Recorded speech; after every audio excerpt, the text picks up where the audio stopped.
mi nombre es Daniel. Me gusta trabajar aquí. Aprendo cada día algo más.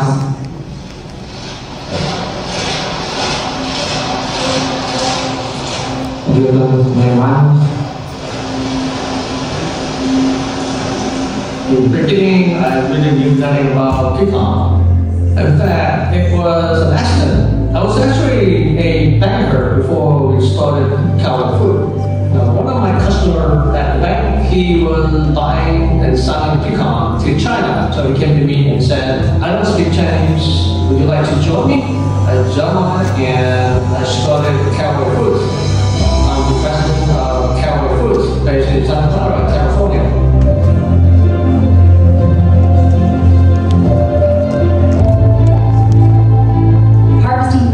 A lot of work. There is a lot of love that goes into it too. Sometimes we like to say the labor of love in growing and harvesting pecans because you really put your heart and soul into it year round.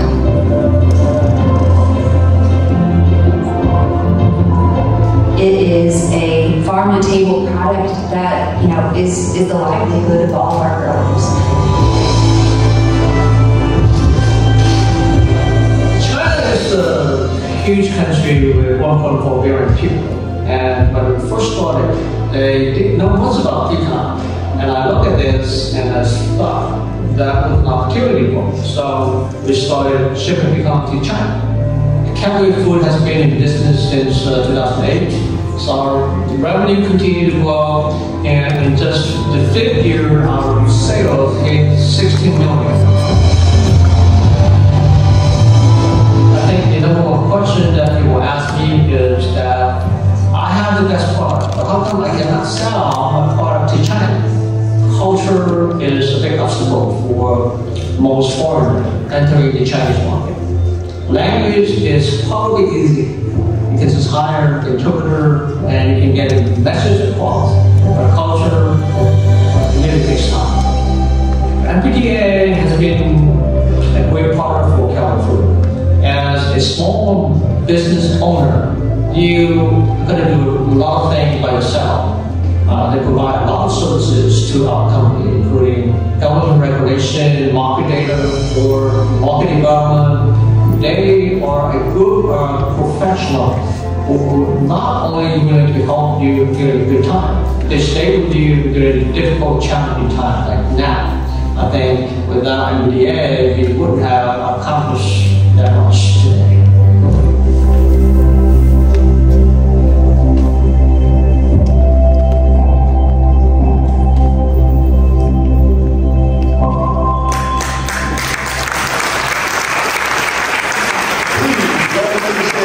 Undersecretary of Commerce for Minority Business Development, Donald Ravens Jr.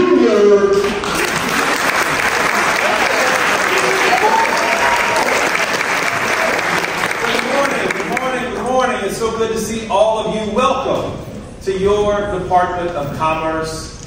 It's a pleasure to be with you, and I could not think of a more fitting way for us to celebrate National Asian American, Native Hawaiian, and Pacific Islander Heritage Month. And so can we give each other a great big round of applause?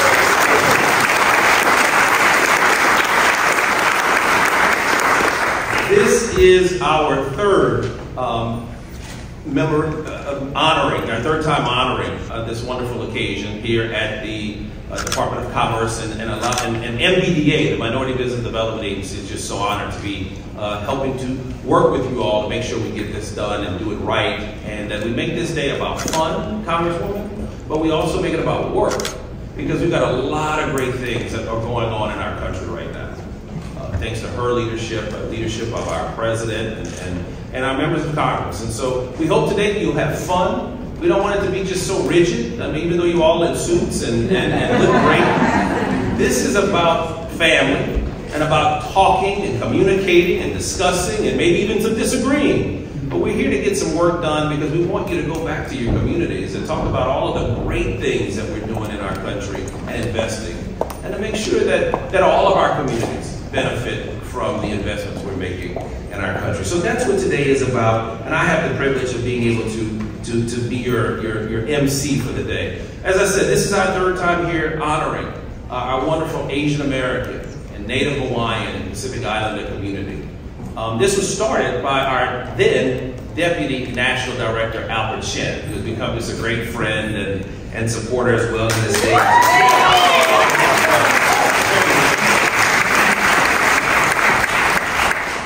I want to just say again, happy Asian American, Native Hawaiian, and Pacific Islander Heritage Month. This month is to celebrate the contributions, the cultures, and ultimately the people of America's AA and NHPI communities. This nation is not whole without all of you. Now, one thing I'd like to mention during any cultural or ethnic heritage month is that communities of color are not a monolith. We are not just one community. You don't hear me say, use acronyms often, because I like to make sure that I give the people of that community their due and not just lump us all together. Minority businesses are not a monolith either. This month we celebrate each and every Asian American, Native Hawaiian, and Pacific Islander community. Understanding those differences also helps us understand the unique needs of every community. Challenges facing a Korean American-owned business may not be the same challenges facing a Vietnamese American-owned business, or a Hawaiian-owned business versus a Samoan American-owned business. I want you to know that the Minority Business Development Agency appreciates and values what makes you and all of us unique. That understanding guides the work that we do here at our headquarters as well as the business centers that are located across this great country. I'm honored to be joined today by MBDA's newest team member. We are a new but old agency. And that is our first ever Deputy Undersecretary, Ms. Jessica Cavazos. Jessica, please stand. Let's give Ms. Cavazos.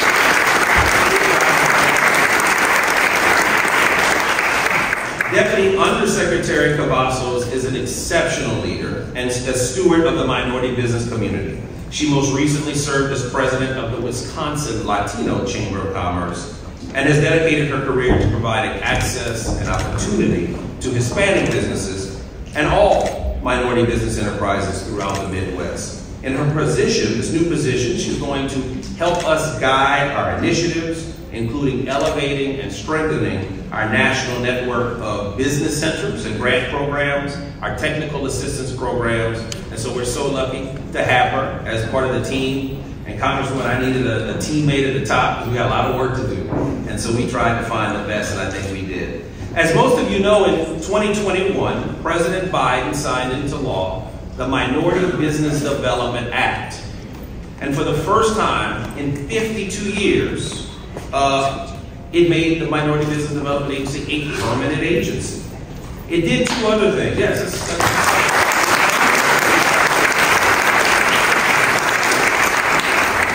it did two other things of note that I want to share with you this morning.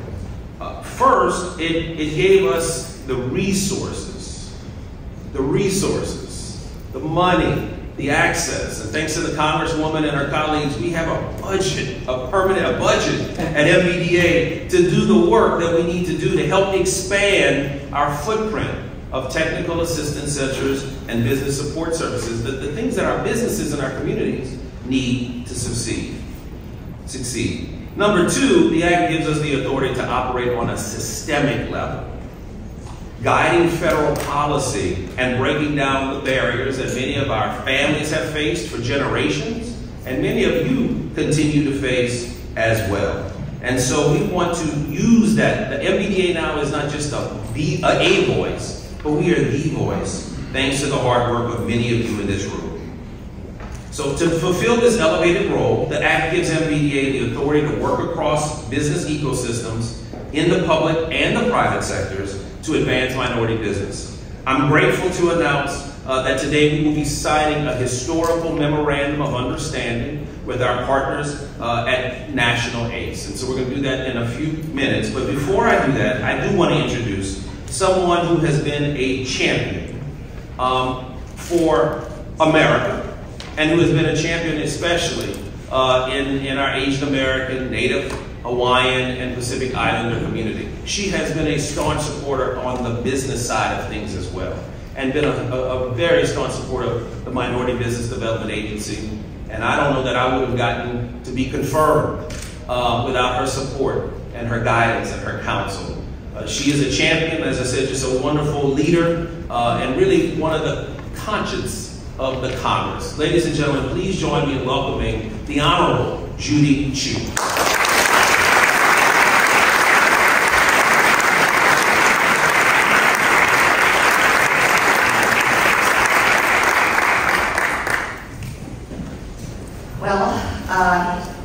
Happy National Asian Pacific Native Hawaiian and Pacific Islander Heritage Month, everybody.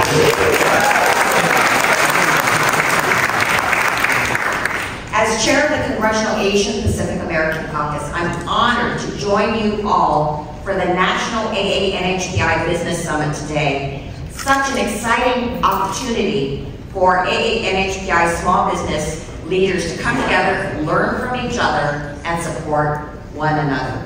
So thank you, Executive Director Chi Tong and National ACE.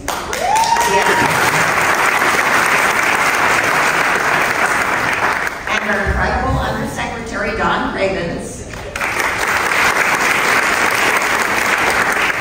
of the Minority Business Development Agency for inviting me to join you this morning. And I am so thrilled to hear the announcement that the Department of Commerce's auditorium will be renamed for trailblazing former Secretary Norm Mineta.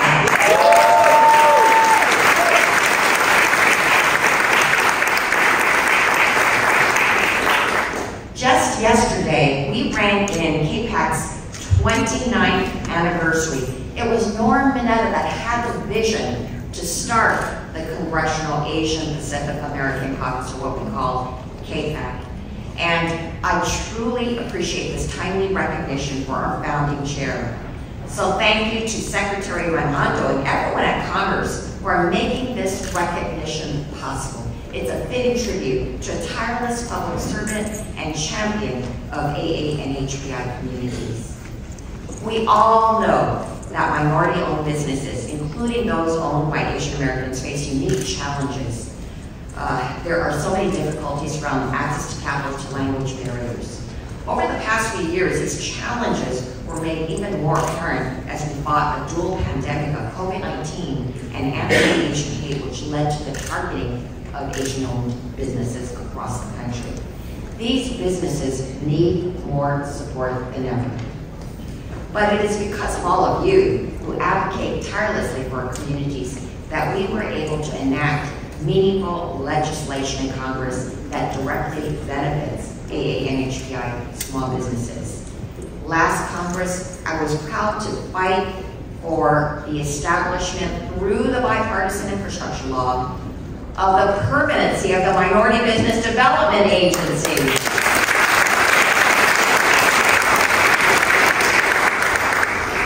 This is a fight that has taken my entire decade of time in Congress, so I feel especially excited about this.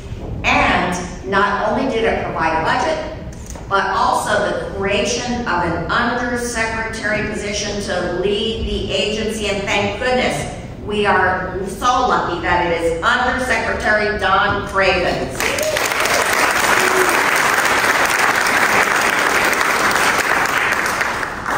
Now, it's been a difficult 3 years due to COVID-19, but we did provide relief, and I'm proud that we were able to secure the passage of a provision requiring the Small Business Administration to provide the COVID-19 resources in the 10 most utilized languages, including Asian languages.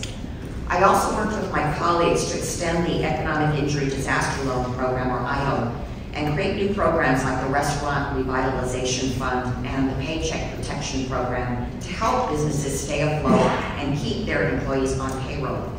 But then at the beginning of the PPP loan process, we saw that too many were going to the biggest businesses who had pre-existing relationships with major banks. I knew we had to step in because this wasn't fair to small businesses trying to weather this storm.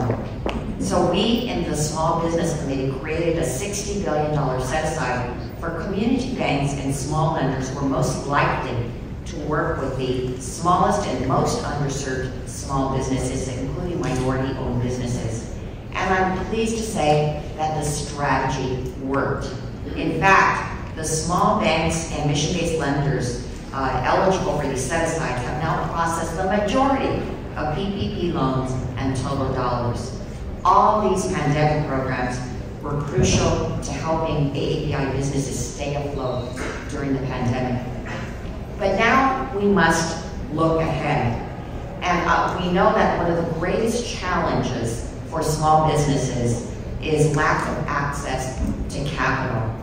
We know that it's difficult for some small businesses in the AANHPI community to even access the SBA's most popular loan program, which is the 7A program, due to a number of factors, including lack of credit history.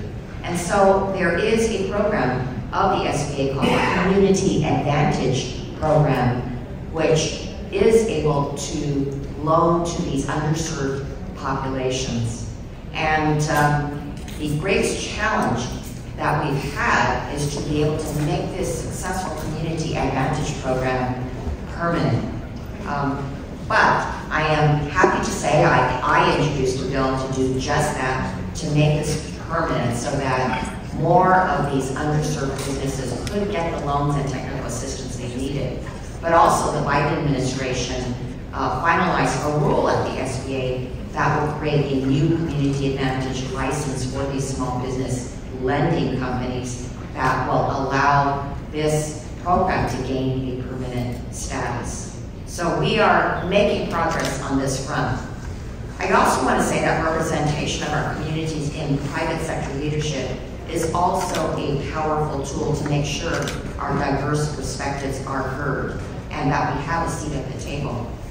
Despite the fact that we, AANHPIs, represent 12% of the U.S. professional workforce, Asian Americans only comprise about 4% of the directors of Fortune 1000 companies. And Asian American professionals are the least likely racial group to be promoted into management. That's why in 2016, KPAC partnered with National ACE to send individual letters to America's Fortune 100 CEOs, asking them for data about AAPI senior management, board membership, and support of the AANHPI communities. Now, we got few responses, but we know that there was enormous impact. We know that these companies felt pressure to diversify and include AAPIs in all these different levels. We know that because they mentioned it to us. Just yesterday, a corporation CEO said, when we saw these letters, it created so much pressure on us, and we felt that we had to respond. So we know it made an impact, but you know what? It's been 7 years since we did that. It's time to do it again.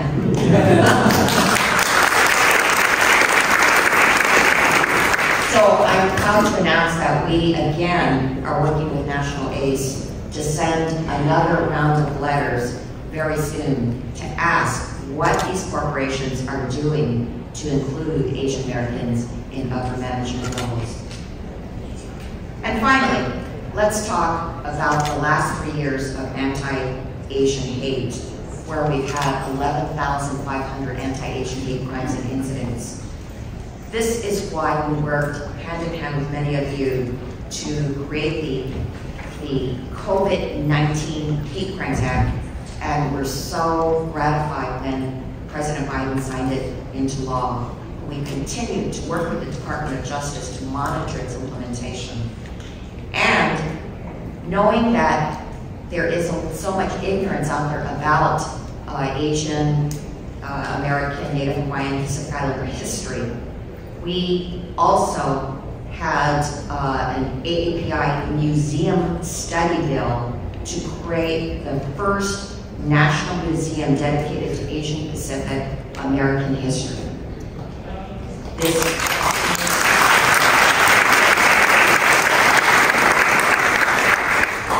This was authored by our Congressmember Grace May, and I'm so proud to say it was signed into law by President Biden. But there is even more exciting news. This museum creation study bill also creates a commission, and there are 8 appointees, and guess who was announced just yesterday as one of the commissioners for this effort? Your very own National ACE leader, Chile Tom.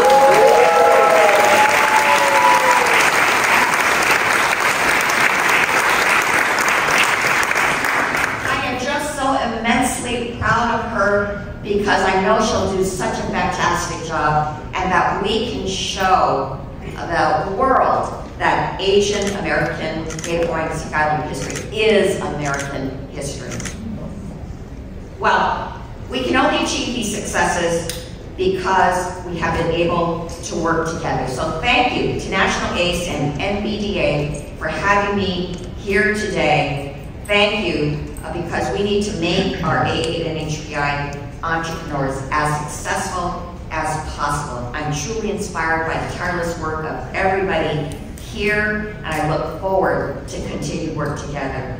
Again, to all of you, happy Asian American, Native Hawaiian, and Pacific Islander Heritage Month.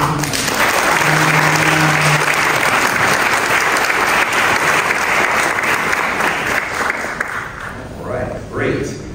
All right, at this time, we are going to, as the Congressman were talking about working together, we are going to sign a memorandum of understanding. This is going to help us work together so that we can make sure that our National Asian Pacific Islander community and MBDA are working closer together.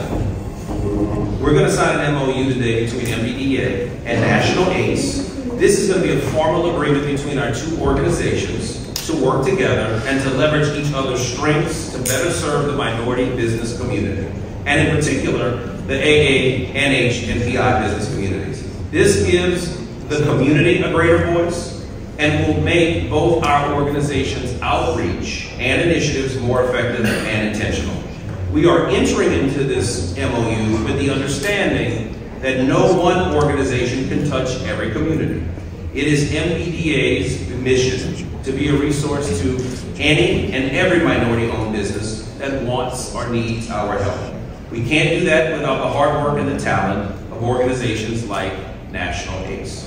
I'm excited, and I hope you are all excited as well, for what this strategic alliance is going to produce. So without further ado, allow me to introduce the board chair of the National ACE, Ms. Tia Suzuki, to say a few words, and then she and her leadership will join me on stage so we can sign this memorandum of understanding. Tia?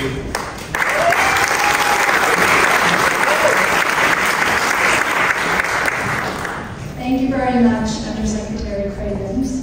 It's such an honor for me to be here with all of you today. As I look out into the audience, I see some familiar faces, and it is a special day for me to take part in this. I get the honor of serving as the board chair for National ACE, but I've come a long way to get here. I was born in Cambodia, a survivor of the Cambodian genocide, and came as an 8-year-old. And it's really wonderful to be here in Washington, D.C. with all of you celebrating our Asian American, Native Hawaiian, Pacific Islander Heritage Month. This summit provides a forum to celebrate this Heritage Month, as well as celebrating business successes, and also addresses issues facing our community across the nation in the areas of contracts, capital, and global markets.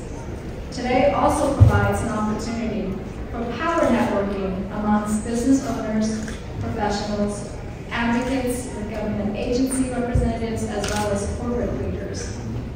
National ACE uplifts, empowers, and equips Asian American, Native Hawaiian, Pacific Islander small businesses to remain both resilient and also grow. Next, we have a video to share on how National ACE helps our business community in this work. Please roll the video.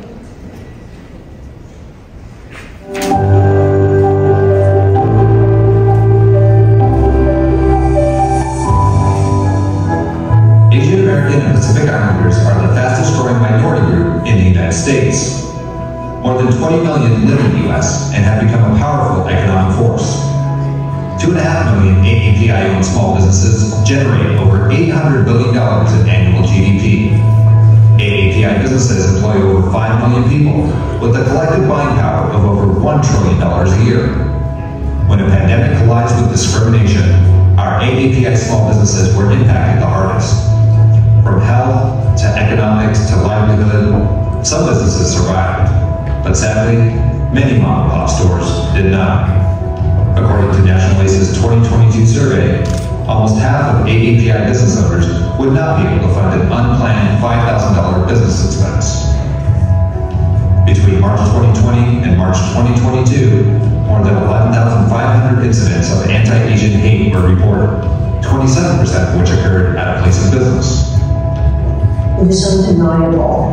We've witnessed a rising tide of racist hate against people of Asian descent in this country. And it's a tide that must be named, countered, and reversed. Today, our AAPI small businesses are still struggling to recover from the pandemic.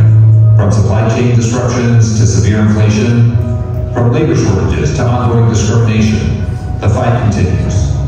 With the help of National ACE, Asian American entrepreneurs continue to take their fight to the streets, to the White House, and to the halls of Congress. The AANHPI community has faced an uphill fight the last couple of years due to COVID and the blight of racism. But today, the resiliency of this community has never been clearer, and the work that you and so many others are undertaking could not be more critical. The spirit of AAPI entrepreneurship and resilience continues to persevere. Our administration will continue to fight to make sure that all members of the AA and NHPI community have the opportunity to succeed and to thrive. While there's still much work to be done, National ACE continues to be a champion for small businesses by providing grant programs for AAPI entrepreneurs. Through corporate partnerships, National ACE has dispensed over $6.5 million in grant awards to AAPI small businesses in all 50 states and Washington, D.C. For Dallas-Fort Worth to receive this fund, the women that we are training to be community cooks for Great Bear Reporters have been tremendous. They have been able to utilize this and really further their culinary education and uplift their families, and it's a huge investment to the communities. Thank you, National ACE, for all that you do.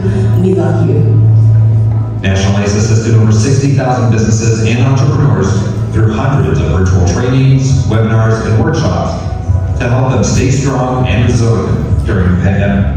National ACE also launched the AAPI Strong Small Business Roundtable Series, connecting small business owners with community advocates, corporate leaders, and government officials to address the needs of AAPI businesses across the country. Over 25,000 AAPI businesses have benefited from National ACE programs on access to capital, business recovery and resiliency, and business and cultural sensitivity trainings. Alone, we can do so little. But together, we can do so much for the future success of our AAPI business communities. And that is why National ACE's work is so important and urgent. By supporting our community's businesses and business owners, you are helping to address all of these systemic imbalances. I would like to commend National ACE's great efforts, led by President and CEO Chilling Tom, to work with over 100 AAPI affiliate chambers and partners to help AAPI small business owners. And we are proud to be strong partners of National ACE. Thank you so much for showing up to learn so that we all belong, so all businesses thrive. National ACE gives thanks to the generous organizations and individuals who stand by the AAPI community in building a more equitable future. We look forward to continuing this work with our valued partners and fellow advocates. Together, we are AAPI Strong.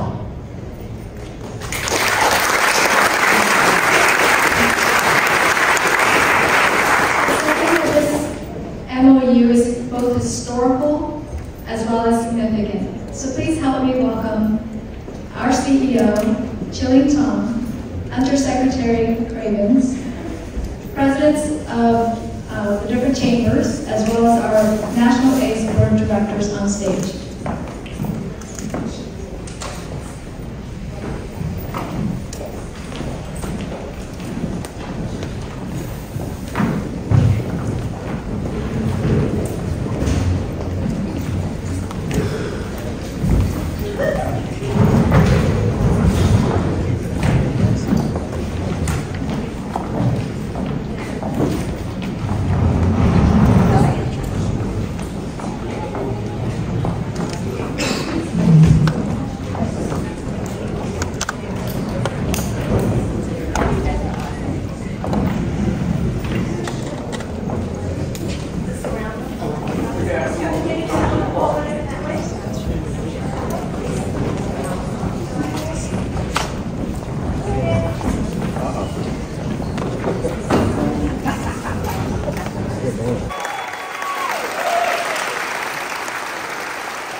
He is most known for his tenure as Transportation Secretary under President Bush, but he also served as President Clinton's Commerce Secretary during his final year in office. So he's Commerce family. I'd even say he's Commerce royalty, folks.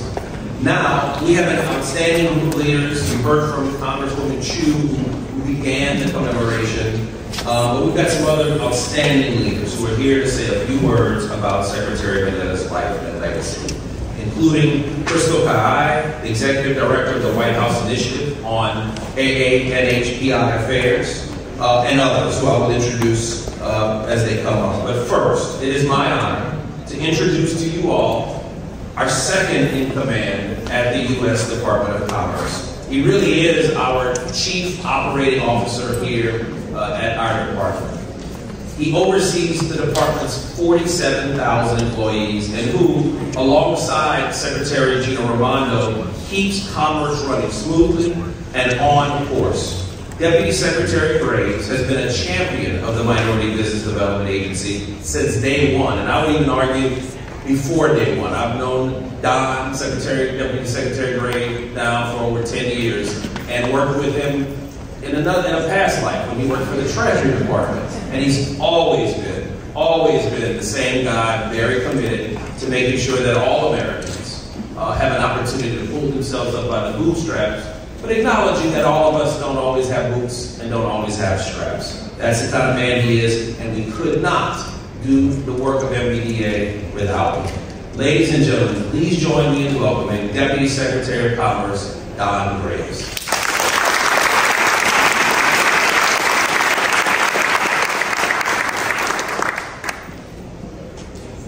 Thank you very much, Undersecretary Cravens, Don, our fellow Don.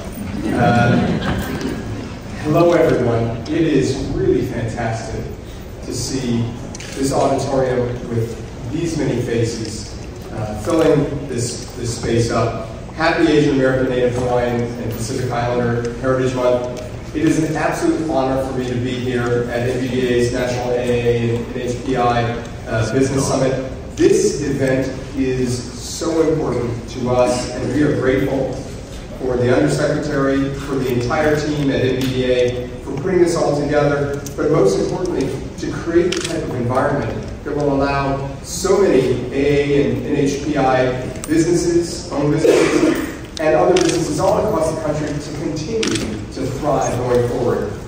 I was especially pleased to be joined today by Congresswoman Chu, by Erica Morisubu from the White House and Crystal Kaye from the White House Initiative. Your trailblazing work for the AA and NHPI communities continues to inspire me, but beyond me, an entire nation.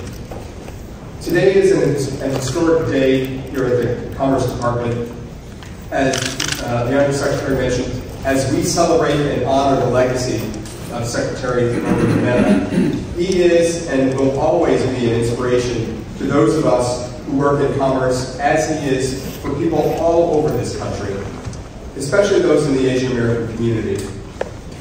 As the Undersecretary said, he was nominated by President Clinton as the first Asian American to not only serve as Secretary of Commerce, but to hold a cabinet position in any presidential administration.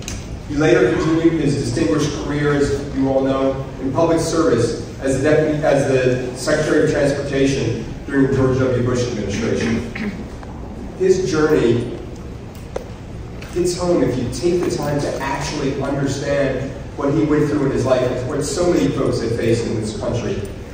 From an internment camp to Congress, with many steps in between, he's an inspiration to all Americans. And in many ways, it's emblematic of the struggle of generations of Asian Americans and other communities of color to secure the American dream, overcoming discrimination, answering the call to serve, and charting a path for generations that would follow. Throughout his life of service, especially here at the Commerce Department, Secretary Mineta became a trailblazer for expanding economic opportunity, not just for some Americans, but for all Americans, for all communities. And he showed us an example of what is possible, especially for Asian Americans. And every day, and I mean this, every day I walk by his portrait. It hangs right outside of my office. And I'm reminded of his legacy and the part that I play, and that we all play, in building a more prosperous country for all our communities, in particular, those that have been forgotten, those that have been underserved. I'm also reminded, especially during this May Heritage Month, of the immeasurable ways that the Asian American, Native Hawaiian, and Pacific Islander communities contributed throughout our country. It's why I'm so proud of this administration's efforts, including ensuring that Asian Americans are represented at every level of government, every single level, from top to bottom. The passage of the COVID-19 Hate Crimes Act, which the President signed into law, and the first ever national strategy to advance equity, justice, and opportunity for Asian Americans, Native Hawaiian, and Pacific Islander communities. And I'm also very proud that the Commerce Department has made equity central to everything that we do, from our industrial strategy, our investments such as CHIPS, to our export competitiveness, and our efforts to enhance access to capital for entrepreneurs of color. And it's why I'm also proud to make this announcement. The Congresswoman leaked it a little while ago. We at the Department of Commerce are thrilled to announce that the Herbert C. Hoover Building Auditorium, place where we sit or stand today, will be named in honor of former Secretary Norman Mineta.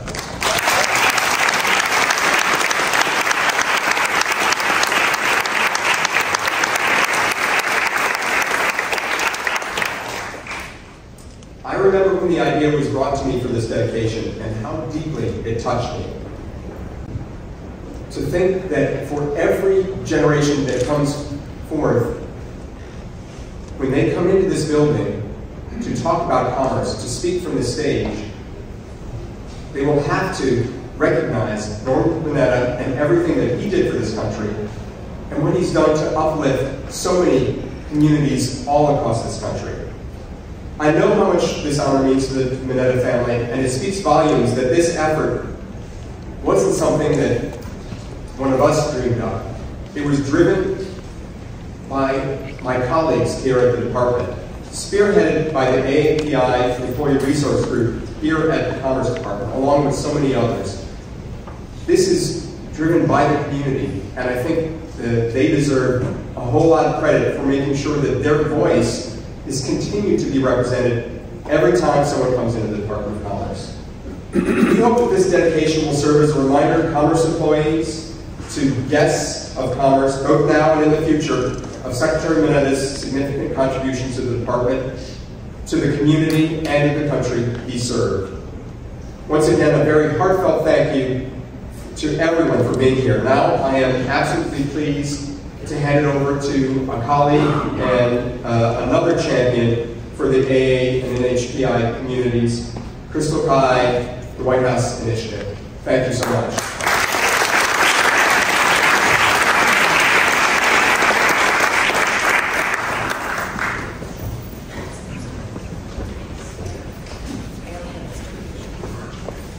Thank you, Deputy Secretary Graves. Aloha Kākou, good morning, everyone, and happy Asian American, Native Hawaiian, and Pacific Islander Heritage Month. As the Executive Director of both the White House Initiative and the President's Advisory Commission on Asian Americans, Native Hawaiians, and Pacific Islanders, it is an honor to be here with you today as we kick off this year's AA and NHPI Business Summit. I want to start off by thanking Deputy Secretary Graves and Undersecretary Cravens, along with our good friends with National ACE, including Shuling Tong and Tir Suzuki, for hosting today's event. Convenings like this play a critical role in supporting the growth and sustainability of AA and NHPI businesses and entrepreneurs. And I am deeply grateful to each and every one of you here today for the important work you do as pillars in our community and as small business owners and entrepreneurs who serve as the backbone of our economy. After nearly 3 years of being unable to gather in person, it's hard to believe what a jam-packed AA and NHPI Heritage Month it's been. In fact, I know many of you have made multiple trips back and forth to DC over the past few weeks. And I want to thank National ACE in particular for being a part of our historic White House AA and NHPI Forum on May 3rd with the Vice President, where we had over 1,300 guests attend in person and hundreds of thousands of viewers online for the largest AA and NHPI Heritage Month celebration ever hosted by any presidential administration in history. And it's just one of many examples of how far our community has come. This year's AA and NHPI Heritage Month has also been bittersweet as we mark the 1-year anniversary of the passing of a true trailblazer and icon in our community, the late Secretary Norman Y. Mineta. As our esteemed speakers have already noted, Secretary Mineta was many things. The first Asian American in history ever appointed to a presidential cabinet, an extraordinary public servant, and a giant who left an indelible mark on American history. Among his numerous accomplishments were the creation of several AA and NHPI institutions that remain an enduring part of his legacy, including the formation of the Congressional Asian Pacific American Caucus, and I know you heard from Congresswoman Judy Chu earlier today, but as well as our very own White House Initiative and President's Advisory Commission, where Secretary Mineta served as the inaugural chair of both entities when they were first created under the Clinton administration in 1999. So I want to thank the Department of Commerce for its announcement today to pay tribute to Secretary Mineta with the tremendous honor of naming this very auditorium after him.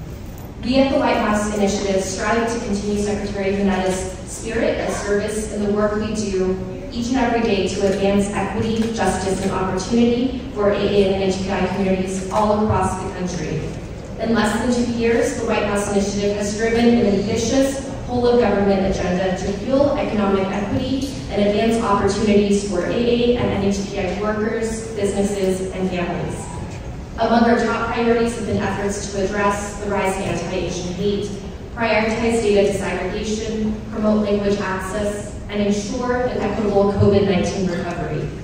In fact, at the start of this year, we released the first ever national strategy to advance equity, justice, and opportunity for AA and NHPI communities that details our whole-of-government approach to addressing barriers impacting our communities, including efforts to improve interagency policymaking, program development, and outreach.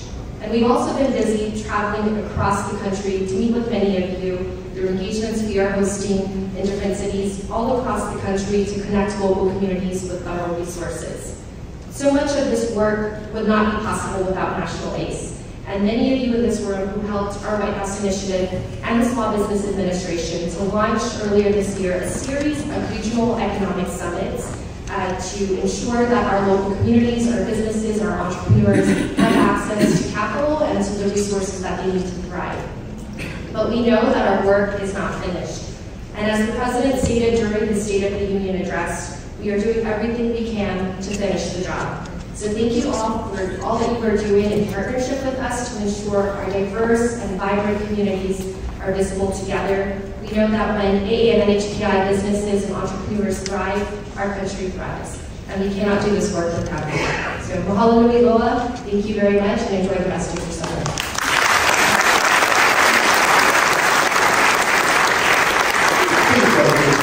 Deputy Assistant to the President and AANHPI Senior Liaison, Erica Mortsu.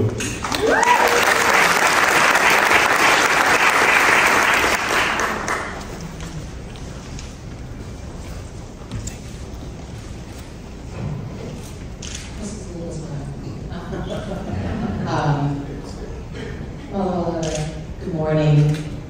Ni hao. Happy day.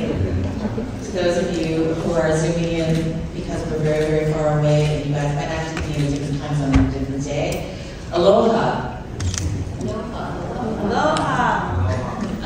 Thank you for sharing this space with me today. The announcement to name this auditorium in honor of Secretary Norman Wyman, and I'll be here with you and leaders in the audience and abroad and overseas and online, embodies the sense of community and uplifting Secretary Manetta, our entrepreneur, and everything that he stood for.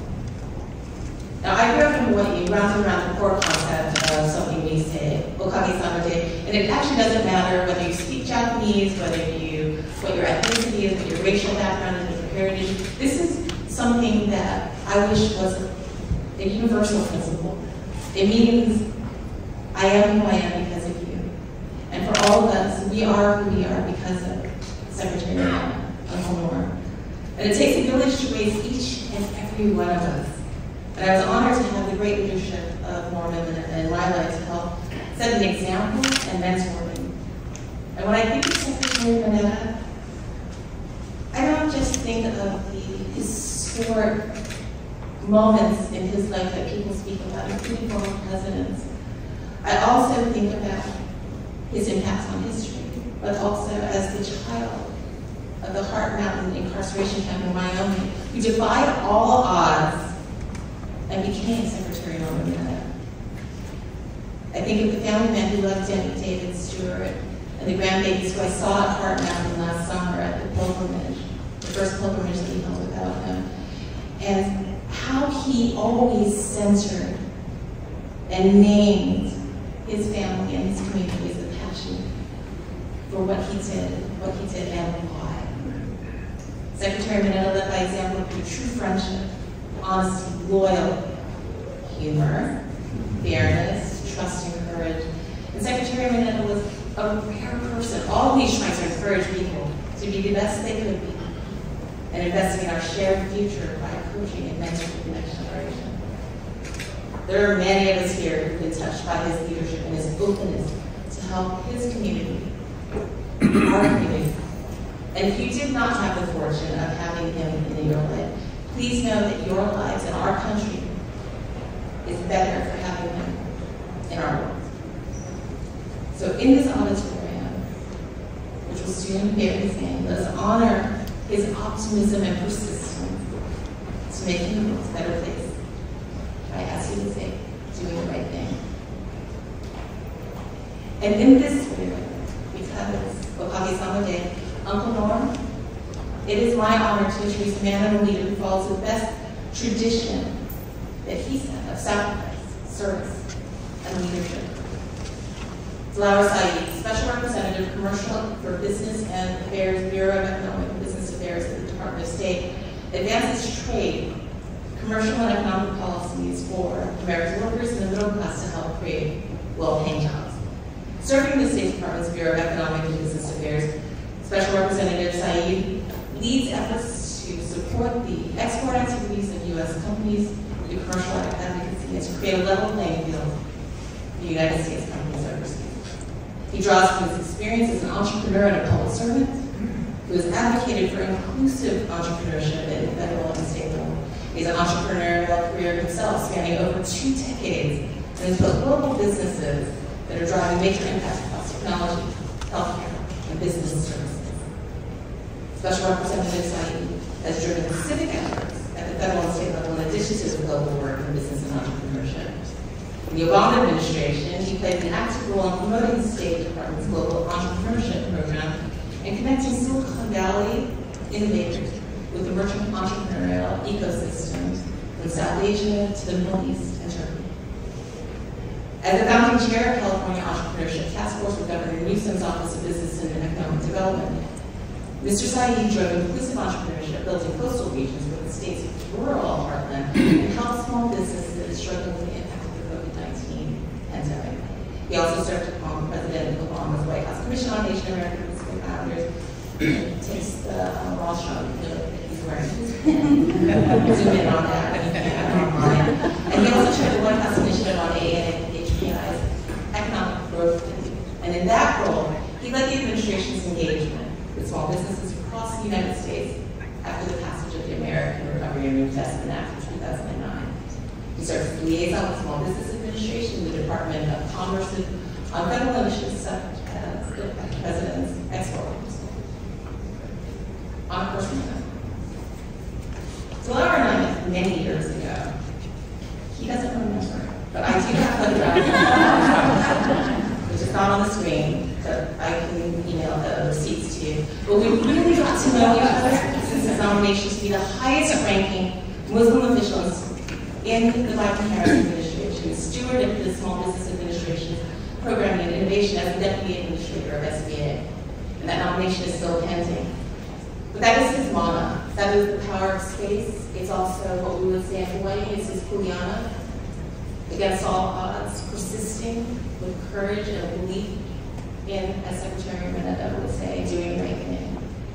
Delaware is a personal and professional inspiration to me and so many others in our community and in the corporate world worldwide.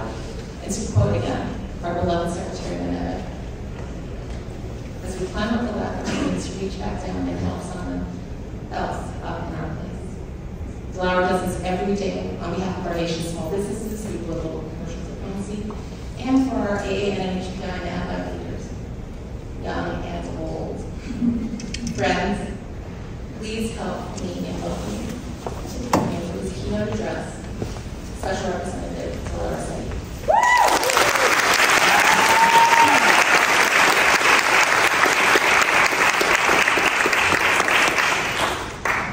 Thank you, Erica. That was just so incredibly generous and kind of you.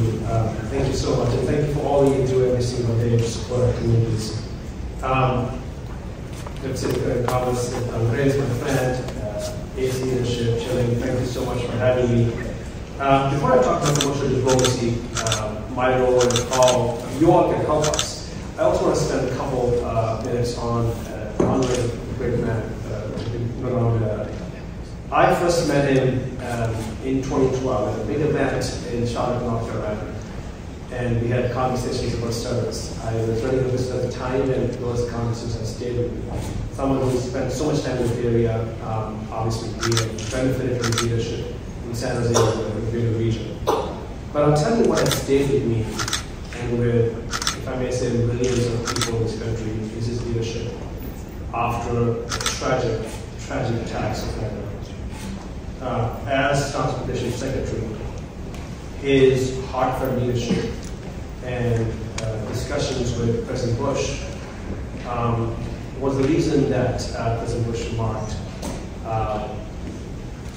we don't want to happen here what happened in North in 1942. And the rights of so many Arab Americans and Muslim Americans were protected at a very, very difficult time. Folks, that's leadership. That in the most darkest time, we make sure that we're protecting everybody. And I certainly hope that we all can find that courage and that boldness as leaders as we carry our duties, whether in government or in private sector. So again, thank you for having me. Now, over to commercial diplomacy. I have the privilege of driving commercial diplomacy at the State Department. So I'm going to share with you what that means and what our focus is. Now, first of all, our lens is more geostrategic. We work with our colleagues in the Commerce Department and others across the economic agencies every single day to make sure that the U.S. private sectors, aspiring entrepreneurs, many of you in the room, have a level playing field to compete and win in the world. And here's why it's so much more important now than it was before. We are in a much more competitive place. And we have to make sure that we are leveling the playing field for all our businesses to compete. Someone who's built businesses, and I'm an entrepreneur. I say I'm an entrepreneur because once you're an entrepreneur, you always am an entrepreneur. I think our private sector is a force for good. We get to deploy our private sector as one of our most strategic assets to help move the world forward. Our innovators, our entrepreneurs have changed the world for the better. And we should never forget that that is, again, a key pillar of aviation. And that's why we work so hard to make sure that you all have all the resources and support we need to succeed. You know, there are 1,500 economic officers in the State Department. 1,500. In more than 200 missions and embassies around the world, our ambassadors are also our chief commercial officers. So we work hand in glove with our foreign service colleagues to make sure that you have the resources that you need to build your business.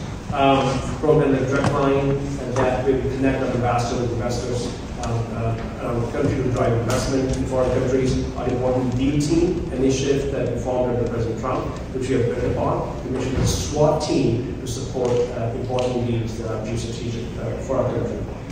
Now I've visited 17 countries in 15 months. And I have personally had the privilege to see and make sure that we are pushing forward for a better business environment, protection of IP, making sure that when it comes to emerging tech standards and AI, the world is adopting US standards and we get to own that sandbox. So that's the work of commercial diplomacy. Now, it comes at a moment, and this meeting comes at a moment that frankly is a moment that is truly extraordinary for the world. We are still recovering from the pandemic's effects. And I see this in every country that I visit, and obviously in our communities all over the country here. Second, climate change. I was in Seattle day before yesterday. It was 90 degrees in Seattle. This is May, and I haven't seen, having been the rest of the 30 years, this kind of extreme weather so early. In my home state, California, we for almost a decade had drought, and then we had rivers in the fall. And we see again the effect of climate change around the world. Again, once in a generation phenomenon. Third, war in Europe. I joined the State Department 2 weeks before Putin attacked Europe. And so much of our work over the past 15 months at State has been very consumed by supporting the people of Ukraine. Obviously, you've seen the death and destruction in Ukraine, but we also know that Ukraine has had, the war in Ukraine has had a destabilizing effect all over the world. In almost every single country I've visited, food insecurity, energy insecurity, inflation, these are all challenges that are stemming from this conflict that is showing no sign of slowing. Now, when you look at these challenges, again, they're once in a generation, almost once in 100 years.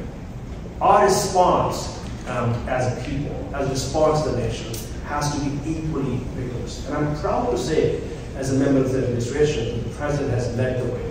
When you look at the industrial policy we've grown in the last 1 year, between the IRA and the Chips and Science Act, these are once in a generation industrial policies, the likes of which we haven't seen since the New Deal. One stat that I've shared with you, and I'm sure many of you track, over the last 14 months, we have seen $205 billion worth of new investment that is coming for large-scale projects in the country. A third of it from foreign sources. That is helping us build industry in the future. And so many of our colleagues are helping ensure that. For perspective, that is 20 times the figure in 2019. 20 times. So we're responding to this extraordinary moment with some extraordinary response at the federal and the state and local level. We're building industry of the future. I was in Reno, Nevada, as part of my travel to showcase some innovation in the US and how we can help some of the most times global challenges. In Reno, around Reno, we are building lithium loop. Within 300 miles in northern Nevada, we will be able to extract, process lithium, build lithium-ion batteries, deliver them to Tesla's Gigafactory, just not too far, recycle, all within 300 miles of that region, and thanks in big part because the IRA funding is helping us invest in that region. And of course that will diversify, that will make our supply chain more resilient and be a critical resource. Again, that's the kind of innovation that's taking place across the country, building new investments, because we are responding to this moment with incredible resources. On another platform, let me say this. I had this privilege, obviously, in the state, the well role. We have been rebuilding our lives around the world. One event that is of interest to you is APEC. This year, we get to host APEC for the first time since 2011. 21 nation economies have come together, including Taiwan. This week and next week, we're hosting it in Detroit. The final meeting will be in San Francisco. I hope many of you will be engaging in APEC. Again, it's a terrific platform. So you look at these initiatives, again, help us form coalitions around the world to respond to this moment. Now, you all have a role to play here as well, and I'm going to leave you with those couple of asks here. As I mentioned, we don't get to do this alone in government and just in the resources of federal, state, and local. One of our most critical resources, youth, especially those of you who are aspiring entrepreneurs. One thing I've observed is that when I travel, and I often get to ask this question to our counterparts, what can we do better? And I hear this consistent, your businesses, your entrepreneurs have to show up. Have to show up in Africa. Have to show up in Southeast Asia. We like to work with you. We want to work with you, but they have to be more aggressive. And frankly, as someone who has hustled in life as an entrepreneur, that's interesting to hear that we are told that we can hustle more. But here's the reason why. Let me say this bluntly. When it comes to business, we are no longer the only game in town. We have competition. We have big competitors, but we also compete with our friends and allies. So it's critical that as you think about building a business, please think about going global early. Putting some teams there, traveling, spending time. We have to build relationships. We know how to do it, and we do it very, very well. That's number one. And secondly, and this is something that's very near and dear to my heart, we are a large community of Asian Americans, and how I am proud of this.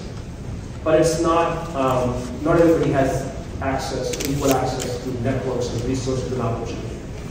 Part of our job is to help ensure, in the spirit of the radio that we're on is that others are also finding this access. I'm the Junior of Texas, and I met with this incredible AANHPI woman entrepreneur. She's building a healthcare startup using adult stem cell treatment. And I haven't seen anything like this before. I used to be a healthcare AI entrepreneur for the administration. I want to make sure people like her are also in this room. And that's something we need to do because we want to enable the next generation of innovators and entrepreneurs to help us tackle these global challenges. So again, thank you so much for having me here. It's an honor. Appreciate it.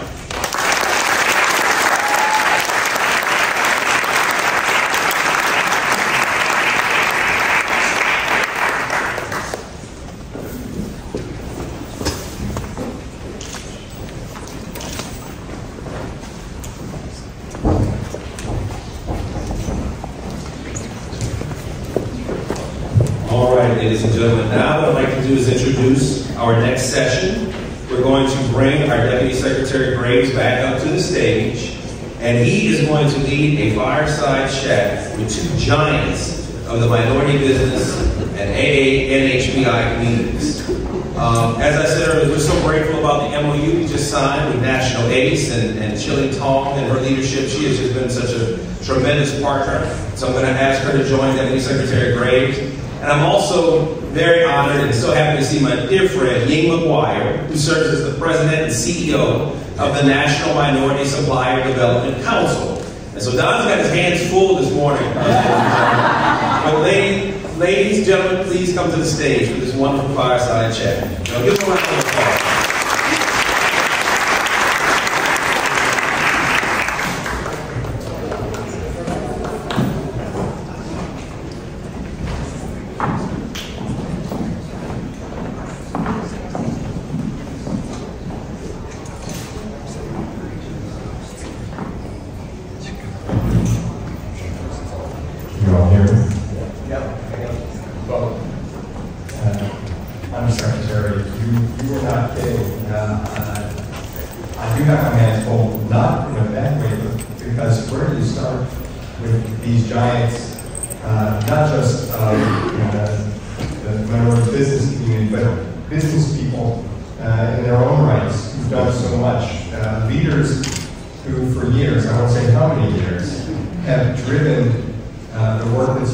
being done all across this country, lifting up the work of so many minority businesses, supporting pathways that have never existed before. So I am truly honored to be joined on stage with dear friends who make me work harder every single day, and I mean that literally because I get phone calls asking me to do things. So maybe we'll start with you. You know, your path has been, both of your paths have been very interesting. What has led you to taking on this role? I guess it's not so new anymore, but as leading an MSDC, what's got you to this point? What do you see as the biggest challenges, and what keeps you going every single day? Thank you. What an honor to share the stage with two leaders that I'm really a big fan of both of you. Thank you so much. Good morning, everyone. Good morning. Good morning. So my path to MSDC began in many ways. When I arrived in the U.S. with nothing but one suitcase and $1,000 in my pocket and very little English. I still speak English today, by the way. But I had a promise that I held in my heart, and that was American dream. I imagined when I arrived in the U.S. what would manifest as a reality later. Higher education, a great career with corporate America. I was with Dell Technologies for 11 years. An opportunity to become an entrepreneur. So I was actually MBE, Asian American owned business, like many of you for 11 years, and we actually received MBDA Technology Firm of the Year a few years ago. And the freedom to speak and vote, sometimes we take for granted. And the opportunity to serve on nonprofit boards, always big back. And an opportunity to serve as an advisor to government agencies. Actually, the first government advisory role was the U.S. Department of Commerce. I served on the U.S. Investment Advisory Council under Secretary Pritzker. What an honor.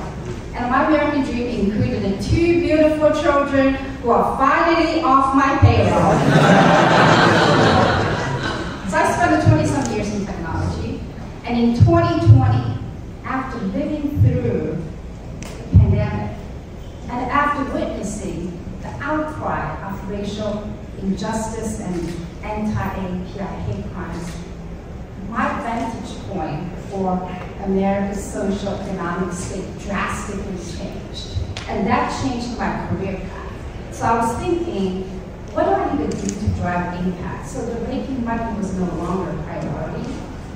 And I was very fortunate when MSDC search firm called me and said, would you consider this role? To be the first AAPI CEO of this 50-year-old organization.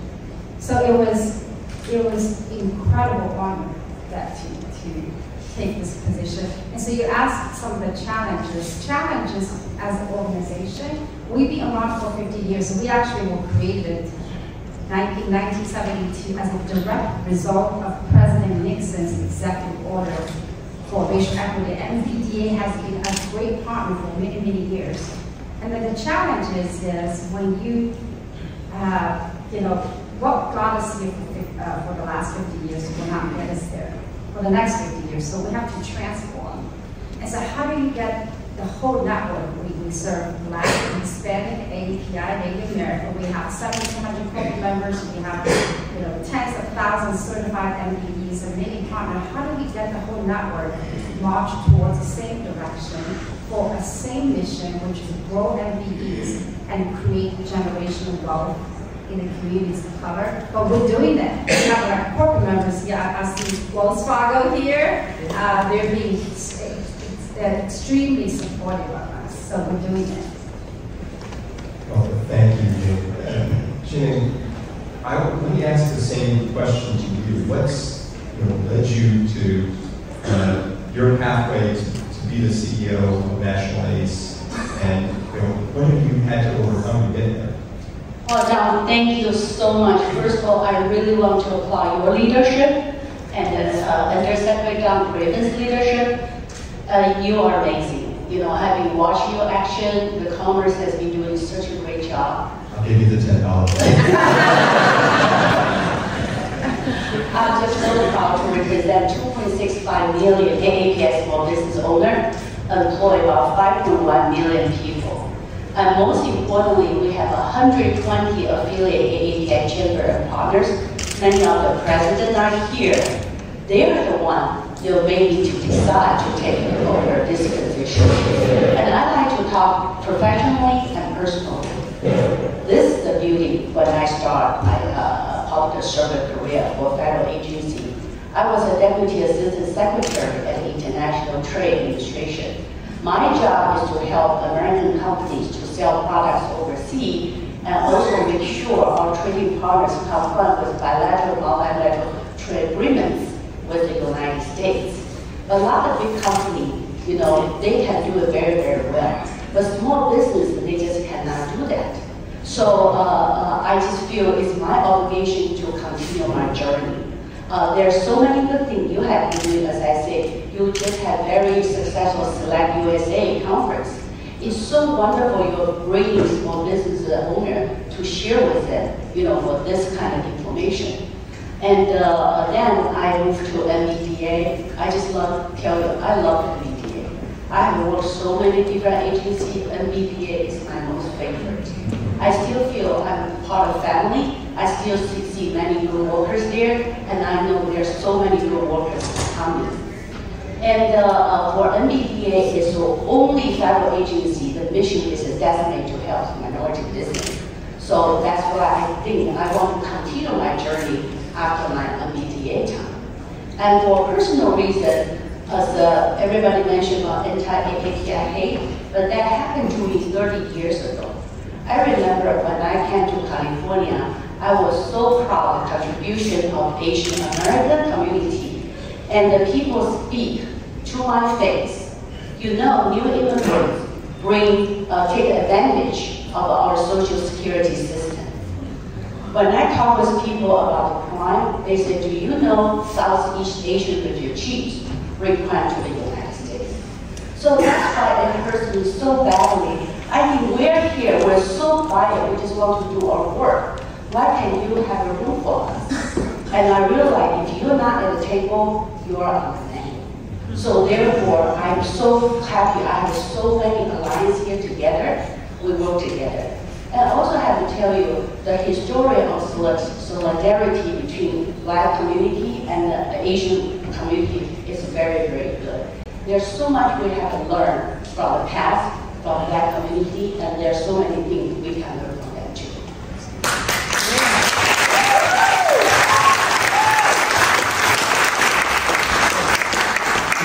That is such an important last point that you made. The ways that communities all across this country have been able to lift up one another. And I've not told this story before. Some people have heard that, about my ancestors and their connection to the land we sit in today. My 3 times great-grandfather, excuse me, was a caterer and a hotelier. The first big client that he had for his catering business actually happened to be the very first Japanese delegation to the United States. So you talk about these communities lifting up one another. AANHPI community lifting up a Black man who didn't have much because his parents were slaves, and they could have chosen any company to serve their delegation and host them, and they chose this Black man. So it goes a long ways back, and we're going to continue today. But you both talked about how things are different today than they were even a few years ago. So we have to have new approaches. What are you seeing from local chambers, from your local affiliates all across the country, and what their businesses are seeing, the barriers that they're facing, and the opportunities that we have going forward to help them to create jobs and grow and create economic opportunity?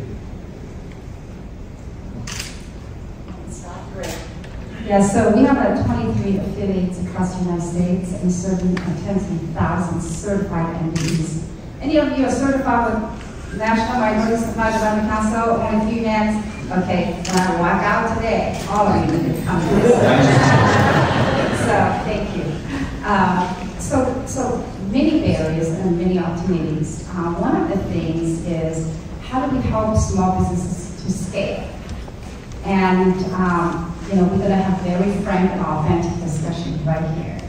Many of our MBEs, they do business with federal government, state or local government. One of the barriers actually came from the government, which is small business size standards. And so what happened, as many of you know, small business size standards were established in 1957 when our economy was $400 billion. And today's $26 trillion economy.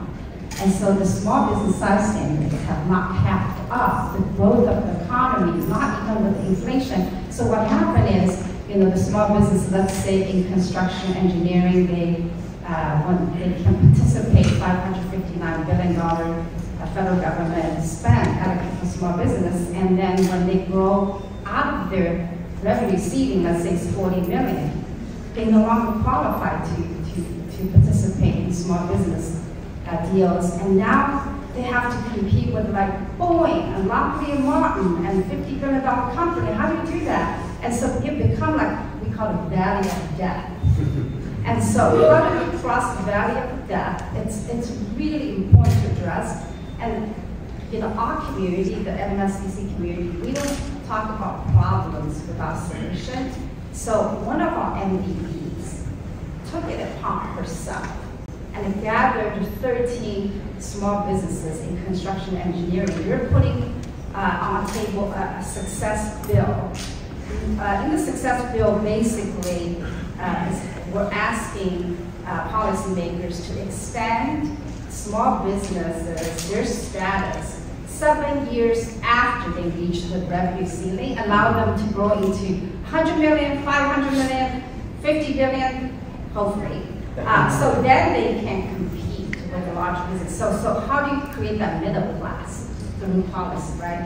And the second barrier, Congressman Judy Chu earlier talked about access to capital, and it's always an issue. We start to see minority-owned businesses, $50 million company buy $300 million company. That's kind of a mission we should have, and they require capital. So last week, I'm going to bring a solution here. Okay, so last week in Miami, NMSDC had our second annual minority business economic forum. The McKinsey team called the Davos for minority-owned businesses. We launched a capital manager program.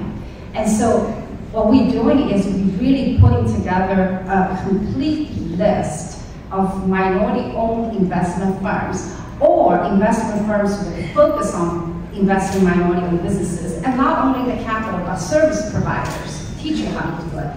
And so we're putting together this. Our next step is really start to connect them through technology.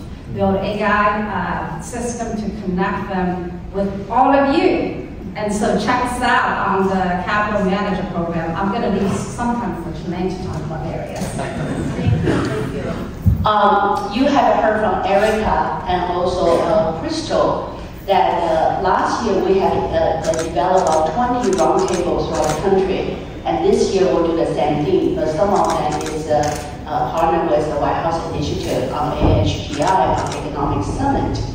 And during those conferences, we had state, federal, and local officials, and also corporate partners, many of them here, to share the program resources to the small business owner, and also hear the concern and issues from them. Again, you're right, access to capital is always the number one issue. And contracting opportunities, access to technology, information, and also they are so frustrated with regulation and the law, they just do not understand. Language barrier is always very important for us.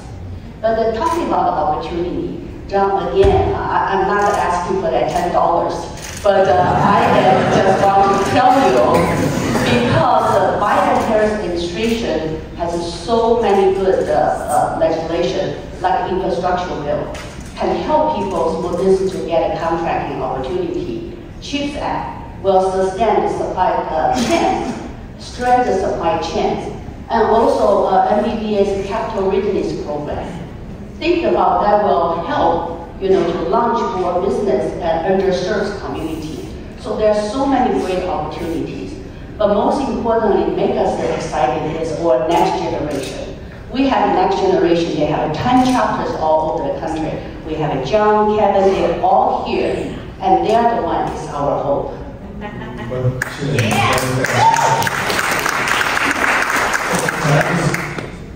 Build on that. The AANHPI community has done so much to advance economic growth and opportunity in this country, and it doesn't get told enough. I wonder if you could just tell us about some of the leaders in your networks that are driving economic hope and opportunity all across the country. Yeah, absolutely. Asian American business community has the highest rate of entrepreneurship. It's 10%, more than the national average. And many of our leaders here, I will tell you, one of our founding member, Bill Imada, and he has IW Group, and he hired about 60 people. And we have Sarah Lee, she used to be an eye doctor. She decided to have an engineer her. She hired 40 people. And then we have a Jimmy Ferguson. Guess what? He used to be a school administrator. He decided to have a McDonald's, and he has 20 McDonald's. More than 1,000 people he hired. Yeah, that's their contribution. And Michael, one of the largest Asian American-owned server companies in Silicon Valley, they have 1,400 people. That is our contribution to this. That is fantastic. It's just one small sample, but it bears uplifting the stories of what millions of Americans are doing across this country from the AANHPI community to drive economic opportunity. So thank you for everything that you're doing on that front. I'm going to come back to you. We've been talking a lot about the economic policies that we've been able to get passed, some things that you pointed out that we still need to do. But there are a number of new initiatives, many of them here at the Commerce Department, like our new Tech Hubs program, Shilling, as you mentioned, the Capital Readiness Program at the Minority Business Development Agency. The things that we're doing and that we're seeing in terms of the evolution of artificial intelligence like ChatGPT, we're seeing a huge progression around technology and where our businesses need to be much more facile to be able to take advantage of these opportunities. What is NMSDC doing to help position companies all across the country to be ready to participate in these programs, to advance technology, to drive American leadership? That's a great question. Can you hear me? Yes. First of all, I really want to applaud the administration and the Commerce Department, Secretary Raimondo and yourself for your leadership. You created once-in-a-lifetime opportunities for MBEs. You can have the $10.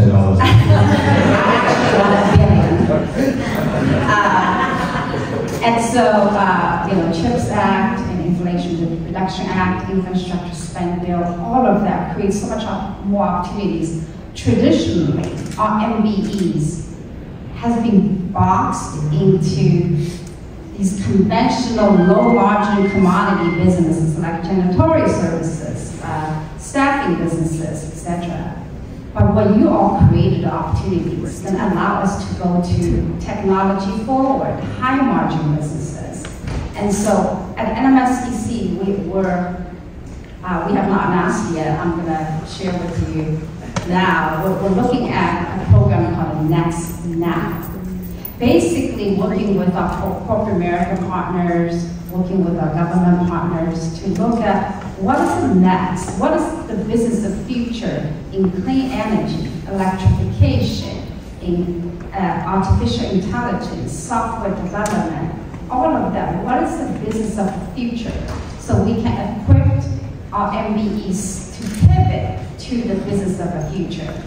And so my role as a CEO of MSDC is really to provide a new North Star for MBEs to go capture the business of the future. I want to use an example. Danielle Moon of Sparks. Are you here? She's back there. So Sparks is a new company. Stan, come on, don't be shy. All your accomplishments.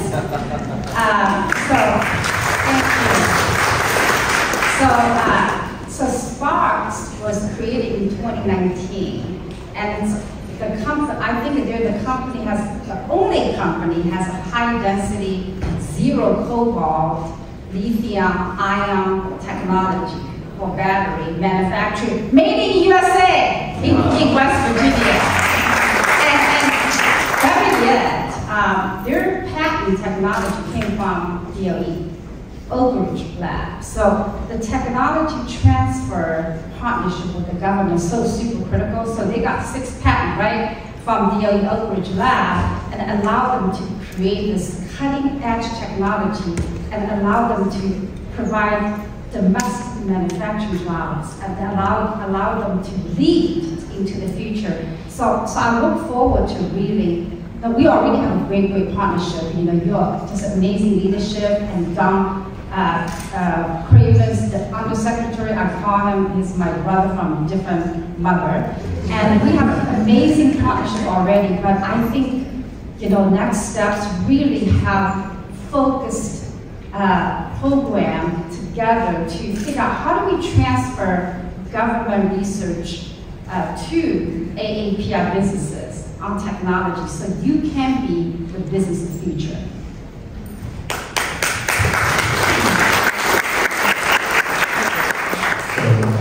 I see that we're about to get the hook, but I would be remiss if I didn't give the two of you a platform to share additional thoughts, you know, ask for whatever it is that you need to ask, and to talk to all of us across the world who are listening about the things that we need to do for the future. So any final thoughts? Yeah.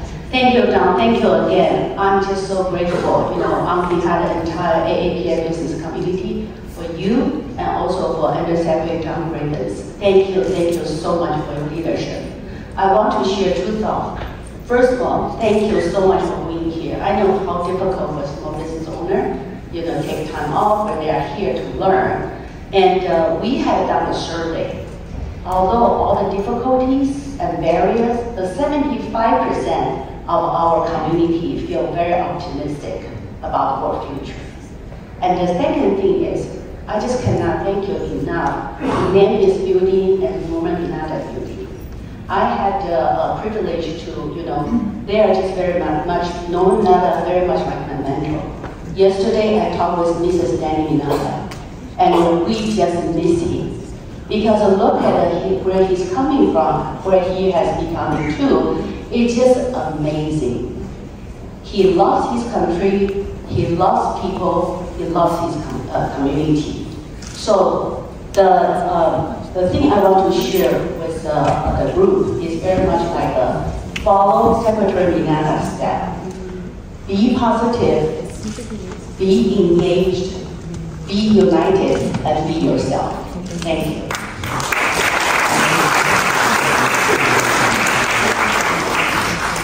Make lots of money. And so I'm a math person, and let me share with you some stats. Last week, MSDC released the 2022 Economic Impact Study. And I'm very pleased to share with you that Asian Pacific American businesses certified by us generated $94.4 billion annual revenue.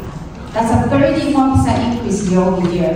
And Asian Indian generated over $70 billion in annual revenue, and that's 21% increase year over year. So if you all have not involved with us, you know, do it now. But if you think about it, you know, the numbers seem very impressive, But if you think about it, it's a 26 trillion economy. Like our share is a very, very small portion. It's not representative of population today. So therefore, at MSDC, we have an aspirational goal to get to 1 trillion. And I want you all to be part of that. And so if you don't know us, come to engage with us. We have 23 affiliates across the United States. We have a corporate member sitting right here. Wells Fargo is just an amazing partner of MSDC. I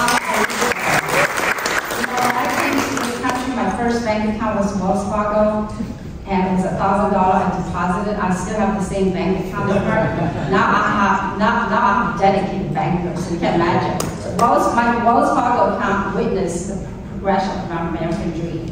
And so I want all of you to realize our job is to be here, to help you to realize your American dream. It's what a pleasure to be here, Deputy Secretary.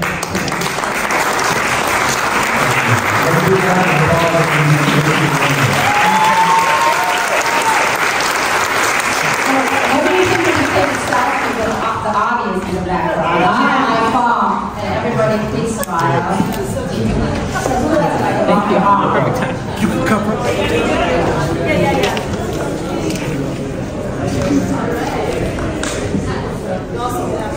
Everyone stand up! Everyone stand up!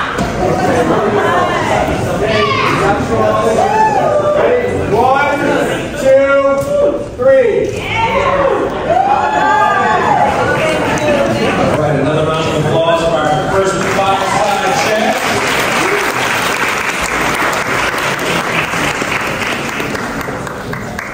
Great discussion, great advice.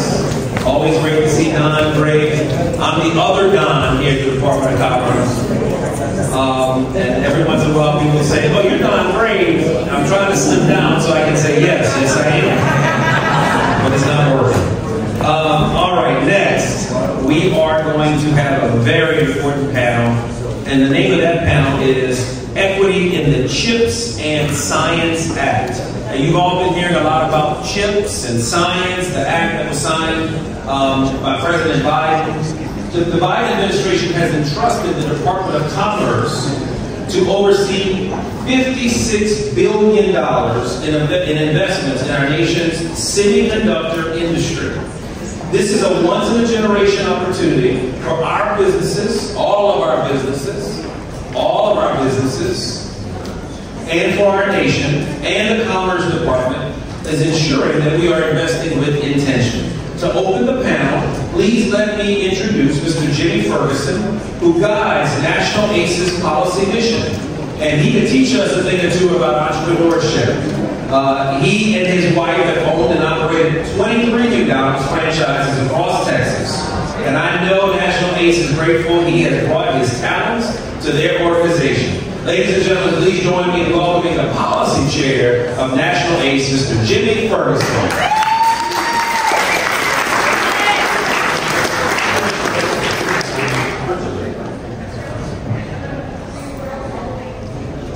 Good morning. Good morning.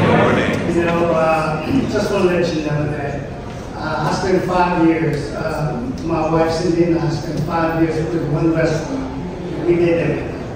So we cleaned the lobby, cleaned the restrooms, we cooked burgers, worked the drive-thru,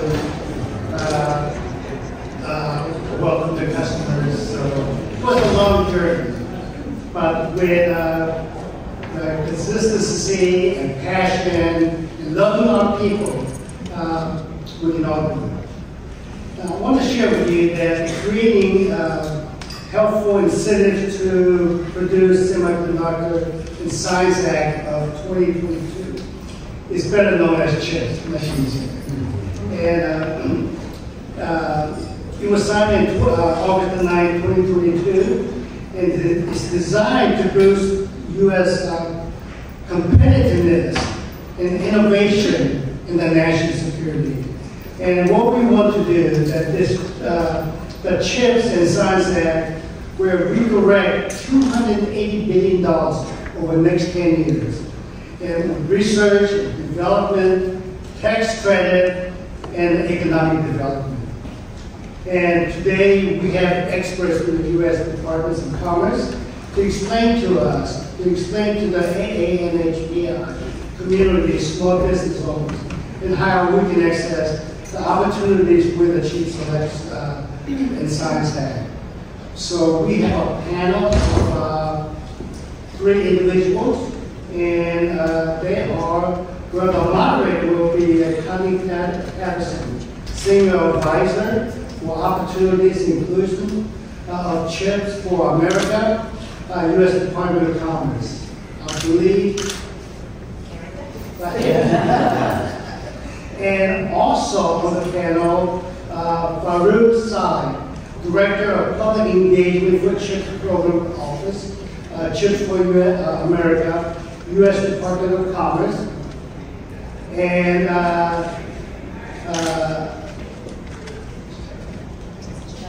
I'm going to do my best, okay? Jacinth Singh, Executive Director for Select USA Global Market, U.S. Department of Commerce. So if you could.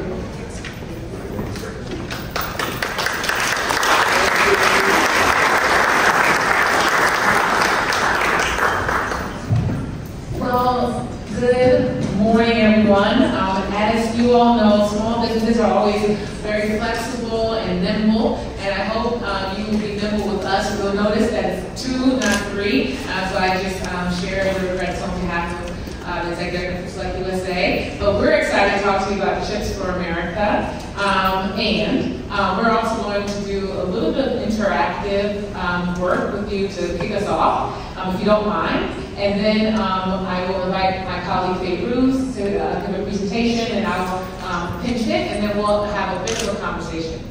Well, again, I hope everyone is enjoying this time together. As Faye Bruce and Kylie Patterson give this presentation today. So before I jump into this, and this is the interactive portion. What exactly is a chip? Now, that's a big question. That almost sounds like, what is the meaning of life? Don't worry, I won't ask you that question this morning, but it's important to give some context. So when we talk about chips, a lot of folks are like what exactly is this? You know, I know myself, I didn't spend a great deal of time in the electric engineering courses at Temple University, so instead I focused on policy. But what's exciting is that chips aren't everything. Right now, many of you are walking around with effectively a bank of chips, you know, a number of chips in your phone. And so my first interactive question for all of you, how many chips are in a modern automobile car? Can I get a guess from the audience? How many chips? How many chips are in a modern vehicle? 5,000. 5,000. Come on, what do we got? I guess this isn't the Price is Right generation. I'm the Price is Right generation. Well, there are somewhere between 1,400 and 1,500 chips in a modern car, just to give you a feel for how basic chips are to our lives. As you all may recall, during the pandemic, there were a number of shortages, which really prevented our ability to get to market. It prevented automobiles from leaving the factories, and it impacted a number of other businesses in areas including small appliances, medical devices, and the like. And I want to give that context as we go into this conversation to recognize that chips really are a part of our everyday lives, and this is why it's such a high priority for the Department of Commerce and for the United States of America. So with that, I'm going to transition to my colleague Faye Bruce, who will give a presentation, a high-level presentation of the CHIPS and Science Act.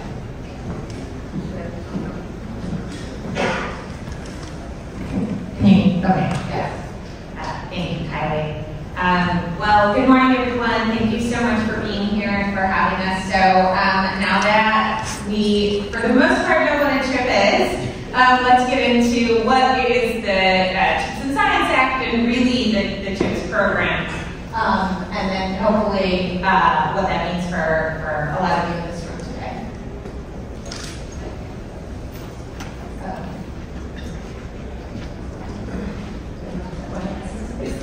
Oh, there we go. All right, here we go. Yeah, the chips.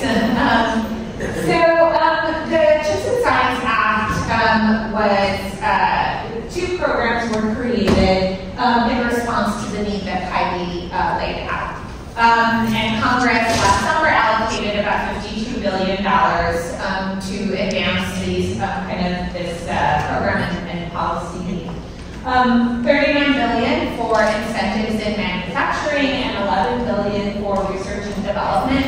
And we'll get into a little bit of the specifics of each of these a little as the presentation goes on. But it's also important to remember that this money in this program is built upon a number of other things happening across the U.S. government, also created to advance chips, semiconductor manufacturing, and of course the workforce. So the Department of Defense had an Emmy Commons program, or Electronics Commons Grant program, that recently, I believe, closed. The National Science Foundation has education and workforce grants that they're advancing. Even the State Department has about $500 million dedicated to chips. And then, of course, the Department of Treasury, I think it's a 25% tax incentives program. Okay, so along with the first NOFO just released late February, we also released something called our Vision for Success paper that really lays out how the administration, Department of Commerce, Secretary Raimondo, and other leadership will define success of this program. A couple of things to really focus in on here. One is that by the end of the decade, the hope is that we will have at least 2 semiconductor and chips ecosystems. And we'll get in a little bit more about what an ecosystem means. That would be for leading edge chips. And of course you can see, I won't go through these one by one, you can kind of see that the goal is that along with kind of continuing to lead on the manufacturing of leading edge, but also the maturing of chips, ensuring that there's a consistent supply chain for our cars and others that rely on these other chips. Advanced packaging within the research and development space, an incredibly important piece of our chips is how they come together. And then memory as well. So as I noted, at the end of February, we released our first Notice of Funding Opportunity, or NOFO for short. This one is specifically for leading edge and mature node chips for semiconductor manufacturers. I'm not getting it right today. This is why we need more chips and better chips and everything. This is the timeline. So the first NOFO is, as I said, for the leading edge and mature node manufacturing of chips. Our next NOFO, which will be in about late spring, early summer, will be for the supply chain and equipment manufacturers. And then in the fall, we will have a NOFO for R&D facilities specifically. No, later. Okay. So, again, I won't read these one by one. This is just kind of laying out our program objectives of what we hope to accomplish more broadly through the CHIPS Act. And a few things to really focus in on is, one, catalyzing private investment. Secretary Raimondo says, again, this is not about replacing investment, right? This is the U.S. government's kind of investment into this, and the hope is that we bring in private industry, we bring in private investments with us, so that we can build the foundation here, but obviously continue to build upon it and lead in R&D design, which is research and development, which is where we've been leading, but of course also on the manufacturing piece. And then the other thing, just keeping ahead without me. Well, the other thing that I want to kind of hone in on this slide as well is the driving economic opportunity and inclusive economic growth. Kylie's going to get into the specifics of that in a bit, but it's just really important to know that this is something that is specifically laid out within the CHIPS and Science Act and within the CHIPS Program Office. hence Kylie's position, and how it's been integrated into the policy and the programs is really interesting. Kylie, again, will get into the specifics of that, but it is important to know that, this isn't just about manufacturing. This isn't just about research and design. This is about a larger ecosystem, kind of broader economic impacts. So there's a lot of confusion about who actually applies as an applicant. And so this lays it out basically. Most applicants will be kind of the companies themselves. So for the first NOFO, it is the semiconductor chips manufacturers. For the second NOFO, it'll be the equipment manufacturers. It'll be the suppliers. Same thing with the R&D facilities, but again, we'll get into this. The applications and the program is built in a way that it is really not just meant to, but in some ways even necessary to bring in others and to ensure that partnerships are created in a way that allows for the advancement of a number of program priorities. This is why I hand it off to you. Okay, so I'll let Kylie kind of get into the next pieces and talking about the program priorities and some of the things we've already talked about. Sure. So once a firm has, once an organization is eligible, the big question is, well, what are we going to assess them upon? And so here are the 6 areas that we will be evaluating. And I'm going to draw everyone's attention to 2 in particular. And this is really exciting. It was mentioned, there's a commitment to full inclusion. And that includes, just to be clear, Asian American, Native Hawaiian, and Pacific Islander communities, and other communities that have been historically underrepresented in this area. So I'm going to draw your attention to 2 provisions in particular. The first being workforce development. We want to make sure, and in order for us to be effective, we need everyone in. There is a projected workforce demand, or I should say gap, of 90,000 technicians. In order for us to achieve our vision, we're going to need to identify 90,000 technicians who are not currently available. And in particular, what's exciting about this is that these are roles that may not require a 4-year degree. They may require a credential or some other type of shortened educational experience. And with that, we also know that if we want to identify and envision a new type of future, we want to make sure we include those who are historically and economically disadvantaged, which is a key element to our strategy. But we also know that a big area that prevents people from joining the workforce, even today, is their inability to locate affordable, accessible, reliable, and high-quality childcare. So we are also asking all of our applicants to provide a plan to ensure that that type of barrier is not a barrier for the workforce. Thank you. Thank you. It's not a plan. Thank you so much. But then additionally, and this is kind of an exciting element to all this too, is we're requiring that every applicant have an educational partner to provide training, both immediately to become a technician and ongoing training. And I share all of that because I think, as I'm sure all of you are aware, it allows for a lot of creativity and innovation, new ways of partnering, potentially new types of business opportunities and business partnerships that could be made available to drive our workforce ambitions. Additionally, I wanted to call out that our big ambition, our big thought here is that America's diversity is our comparative advantage. To be clear, we are very unique, and I think even this event and Feiruz and I sitting here is an example, a beautiful example of what makes America amazing. And in particular, what we think is going to be the driving force that will keep semiconductor manufacturing here in the long term following this significant investment.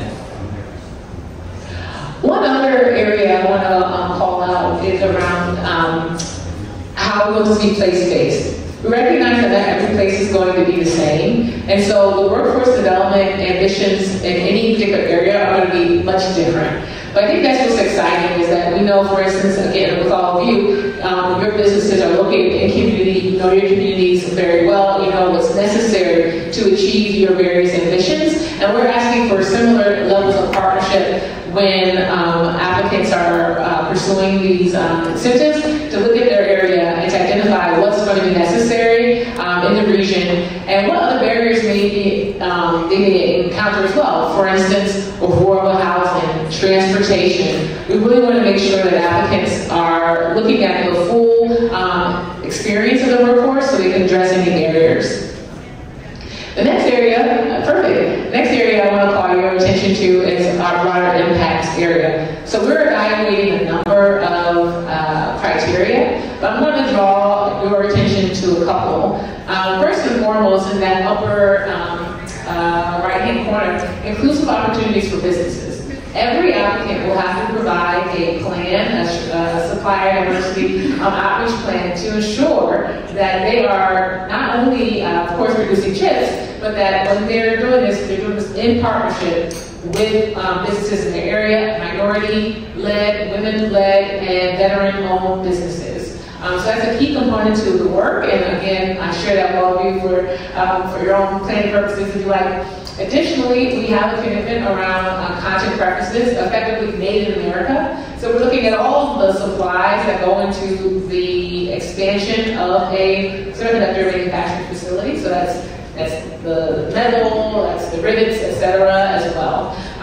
And then lastly, around community investments. We're asking all of the applicants to have a community investment strategy to identify what is a barrier to economic development in the area and to invest to address that barrier and continue to support the broader semiconductor ecosystem. I wanted to share all that because, as you can see, we're very intentional about the inclusion of businesses and of minority-led businesses in particular.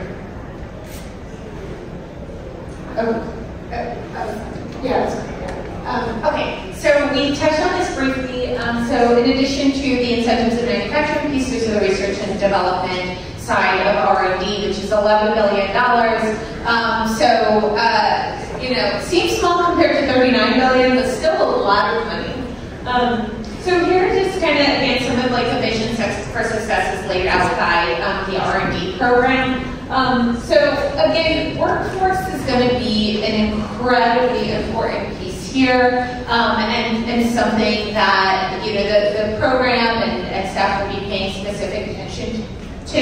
Another place where there is ample room and I think need for the right partnerships and the right collaborations and opportunity. A focal point of the R&D program is going to be something called the NSTC, the National Semiconductor Technology Center. Great, thank you. The NSTC, so a couple weeks ago there was a vision strategy that we launched for the NSTC. That really kind of talked about what we hope to accomplish. The biggest piece, I think, for this conversation is that the NSTC is really created, one of the, I think, reasons to create the NSTC, because there are things and mechanisms and income structures that look similar to it, is to open up access and allow for greater participation by a broader community in the research and development space for chips. And so the NSTC will really be the hub and hopes to accomplish that. It'll hopefully lead on the workforce development programs, but it'll have some sort of membership structure that we'll know more about towards the end of the year that will allow for small businesses, individuals, academia, community colleges, anyone who is doing work within this space, who's thinking about this space, to really come in and hopefully be part of the community. The goal, again, is that I say we really want to help speed up the what we call kind of lab to fab. So bringing the designs, the ideas, the patents, and help move them along into commercialization so that we can manufacture them and have them here within the U.S. So that's it. So there's some resources where you can find more information about chips. Chips.gov is the best resource really that you're going to have. All our materials, all of our workforce guide, our vision and strategy papers, everything's on chips.gov, as well as a couple emails if you are an applicant where you can email, if you're someone who's just kind of asking questions because you play another role in the ecosystem, another email for that, and then also a submission form if you would like to request a meeting, or if you have an event coming up and want certainly Kylie or I, but other folks within the CHIPS leadership team to speak at your event. So I think we can probably end it there, and I think go ahead. And one other thing, if you're an organization or entity that might be eligible for this opportunity, we also invite you to submit a statement of interest or an SOI, and that's on the CHIPS.gov as well. But I think what's so important before we end this conversation, something that I hope that we can do is, there's always that question of what's the brass tacks? So what does this mean for me? What does it mean for all of you? And where might you fit in? I hope that's a question that you're thinking of. So let me share with you what my answer is, and invite maybe just a comment as well. What I would say is that we're going to need everyone in. This is a whole society approach, and that includes all of the businesses represented in this room as well. In particular, because we are focused on various clusters, we're really asking ourselves, how can we drive impact by focusing on clusters, by focusing on a number of firms working together in concert with one another, where there's that symbiotic relationship where ideas and visions are being shared. With that in mind, I will say immediately for all of you, it's identifying if there may be semiconductor equipment or suppliers in your area, and ask yourself, are you already connected with them, so that way you can broach them and begin to work with them. I think what's exciting is, even setting aside the CHIPS and Science Act, we do know the semiconductor industry is on track to reach $1 trillion by 2030. So this is an industry that's only going to continue to grow. I use this anecdote often. I'm not sure if people like it or not, but I just saw an article saying that Houston is now requiring RFID chips in all of their cats and dogs in the city. And it goes to show you how these are really becoming a part of our lives, and in some cases, I guess, a part of our animals. And so I just want to lift that up and encourage everyone to be thinking about how you can be a part of this. I would hate to wake up in 2030 and realize that certain communities, certain businesses miss the opportunity to benefit from this significant investment, really the first of our generation. And the Secretary has said that this is effectively our moonshot. You might remember when President Kennedy said we're going to the moon. Well, this looks a lot like that. And we want to make sure everyone in this room and everyone in America can benefit from it. Anything else, neighbors? Thank you.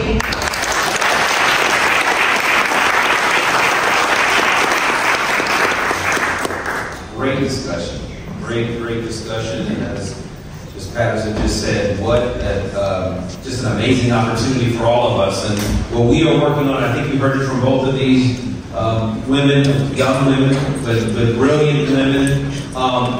That's what's making this time in our nation's history a little different. Not only is the investment there, but you're hearing the intentionality with the equity lens is there too. I am meeting with these young women and all of the CHIPS team very frequently. That's why it was important for MBDA to be a permanent agency. We're not just talking about building. We want to make sure that all of us get an opportunity to be part of the building. And we don't miss this great opportunity, that we get to be part of it. All right, our next panel is investing in AANHPI businesses. We're going to hear from investors and representatives in the private sector who are working with intention, there's that word again, to expand opportunities and access for our businesses and all minority businesses. To open the panel, allow me to introduce one of our teammates here at the Department of Commerce, Deputy Assistant Secretary for the U.S. Field at the International Trade Administration in the Department of Commerce, Ms. Kendi Yamaguchi. Ms. Yamaguchi's job is to help U.S. businesses export overseas and to open foreign investment opportunities here in the United States. Expanding access to exports and exporting opportunities is critical to the minority business community. That's the mission of MBDA's 4 export centers, which help us accomplish our mission of fostering global competitiveness for minority business enterprises. And so we love working with ITA, and I'm so honored to be joined this morning, and I ask you to please join me in welcoming this Deputy Assistant Secretary of ITA, Ms. Kendi Yamaguchi.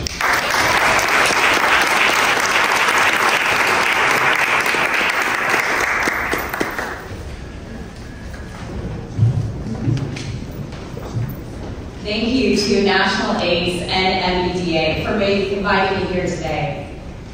As something very dear to my own experiences and the department's initiatives, I'm happy to open and introduce the Investing AANHPI Business Plan. Having roles with the Clinton administration and now Biden administration today is very meaningful for me.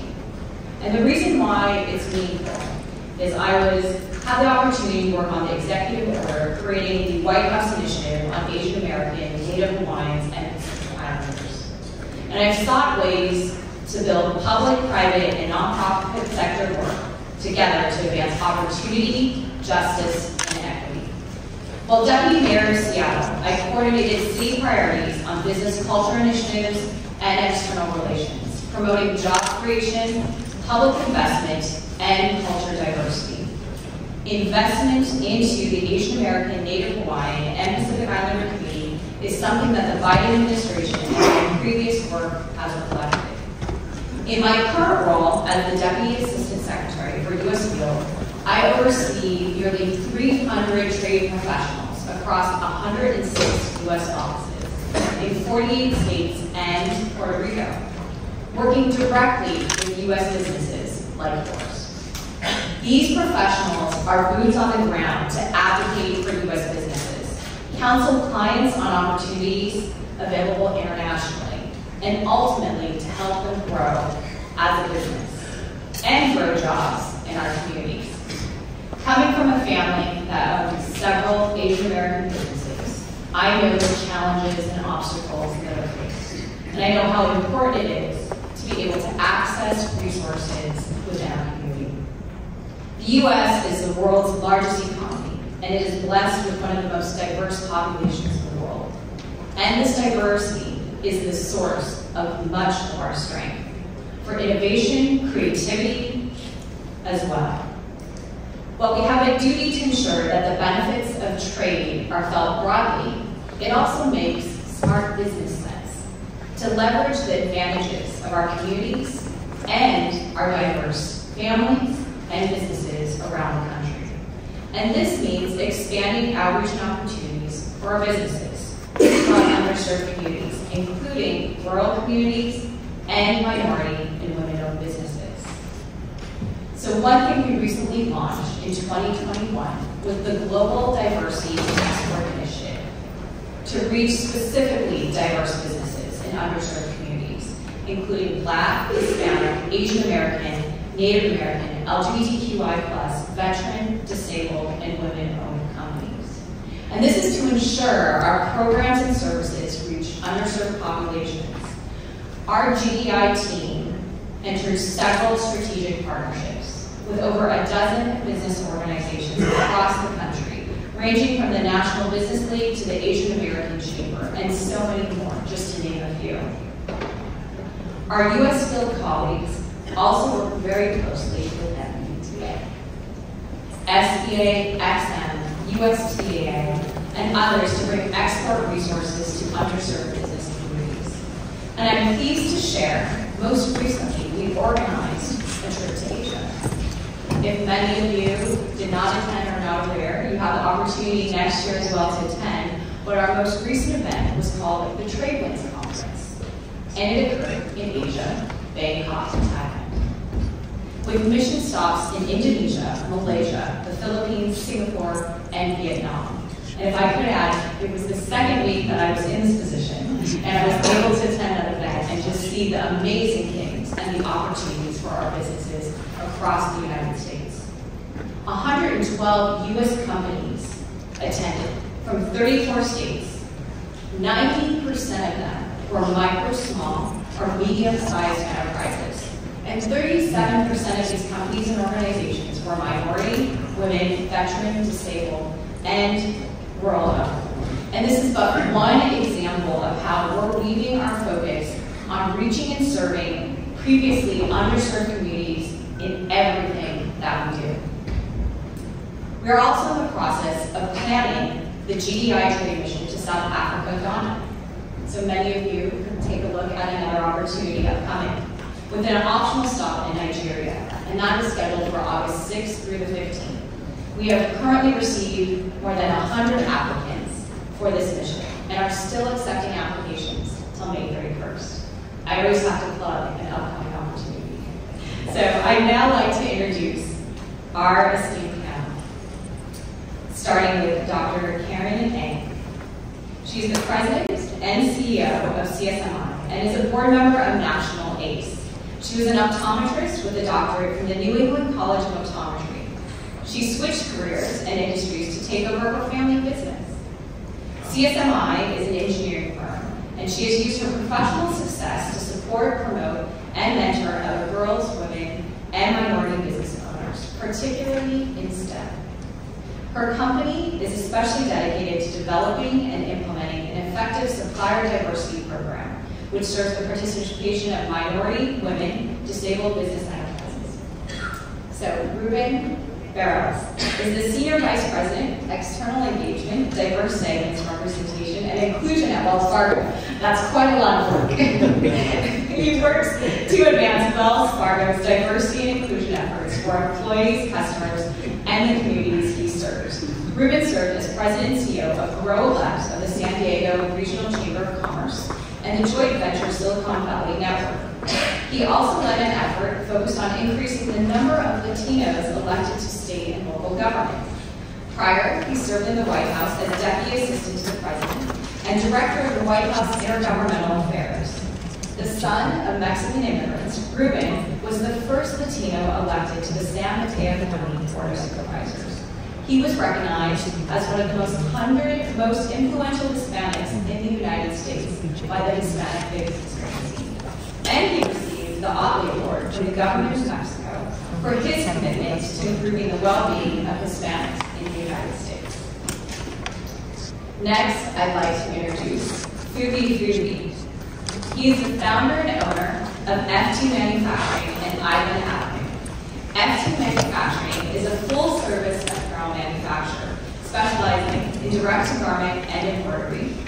And Ivan Avenue is a global lifestyle brand with influences in surf, streetwear, and Polynesian culture. I checked out his website. Wanted to pick up some good. But in addition to running Ivan Avenue, he hosts his own entrepreneur podcast, Hustle Code, which explores the inspirational stories of entrepreneurs from different sectors in business and how they made it to the top. He is a board member of several organizations, including the Two Foundation, which is a nonprofit in Los Angeles, which offers asset-building tools in low-income communities. He is also a sought-after motivational speaker for entrepreneurs and academic and athletic mentorship for inner-city youth. He recently became co-owner of vegan burger restaurant, Beef Burgers, a thriving vegan burger chain that provides all the foods we've grown to love. Quite an entrepreneur. And finally, our moderator, Jacob Stig, general partner of Joint Ventures and board member of Cadillac. Just Ventures is a social innovation venture studio in Baltimore, Maryland. And he is also the former CEO of Cadillac, a workforce data science and software engineering company. Prior to joining Cadillac, Jacob was CEO at Symbio, a R&D and product engineering company, which he led from early stage startup to globally distributed multinational player. Prior to Symbio, he founded and exited 2 startups after working in investment banking after graduating from Wharton. He has been a founding investor in over 30 companies in the United States and Asia. And outside of his work, he serves as the board of Smithsonian's Asian Pacific American Center, the Greater Baltimore Committee, and the Walters Art Museum and National ACE. So I am pleased to join and have all of our panelists join on stage.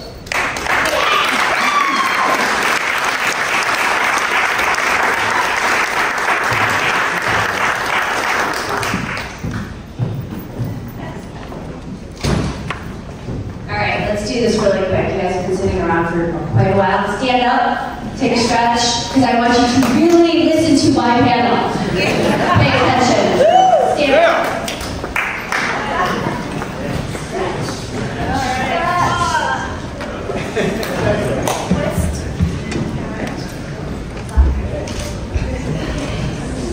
I think I did such a great job.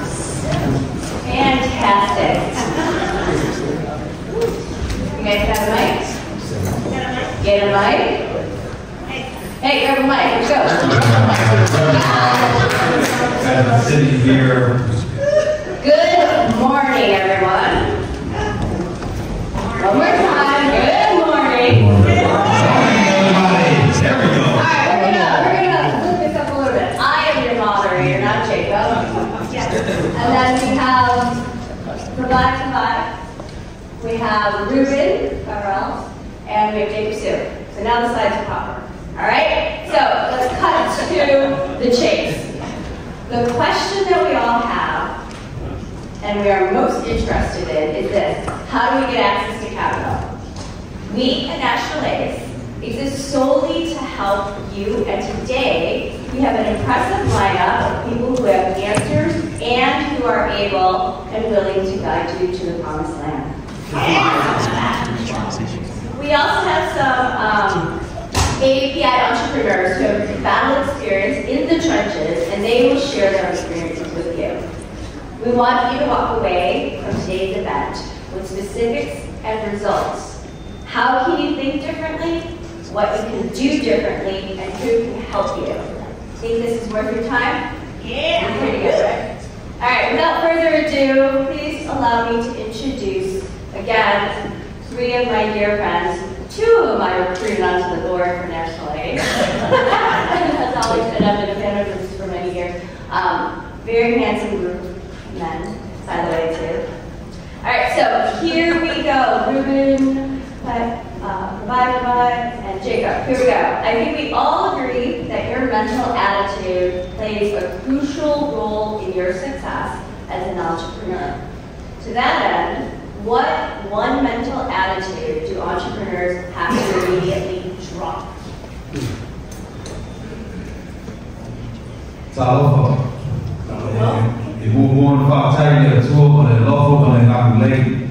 Out of respect for our Pacific Islander ancestors, as well as my elders that are in the room, I said a few words from our native tongue, Samoan, because I know they're with us here today.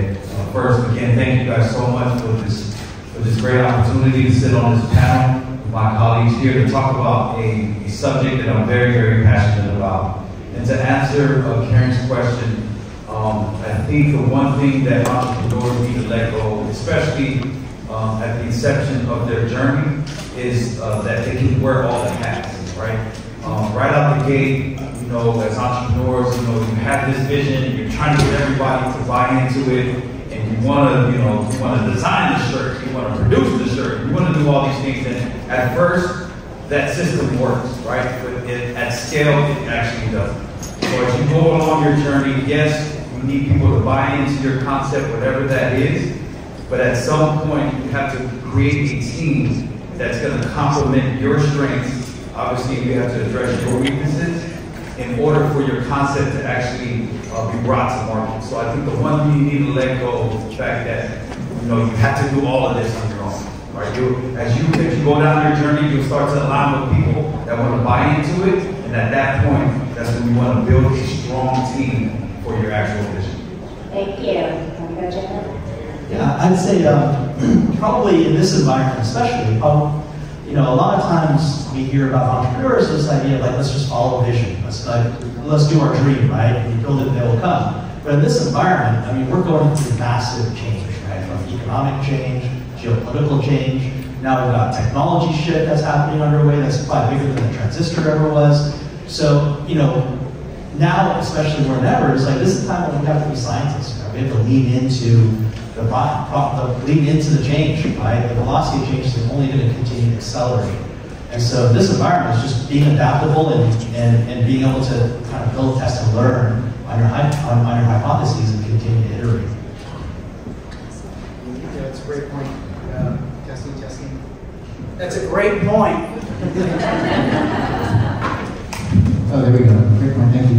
I think that in terms of mindset, because so many small businesses, I don't care, you know, AAPI, Latino, African American, are small businesses, and I think the mindset has to be going from a small business owner to an entrepreneur, which some people just kind of use the terms interchangeably, but my parents were small business owners. My dad was a roofer, he had a small roofing company. My mom ended up with a small coffee shop in our neighborhood that she ran.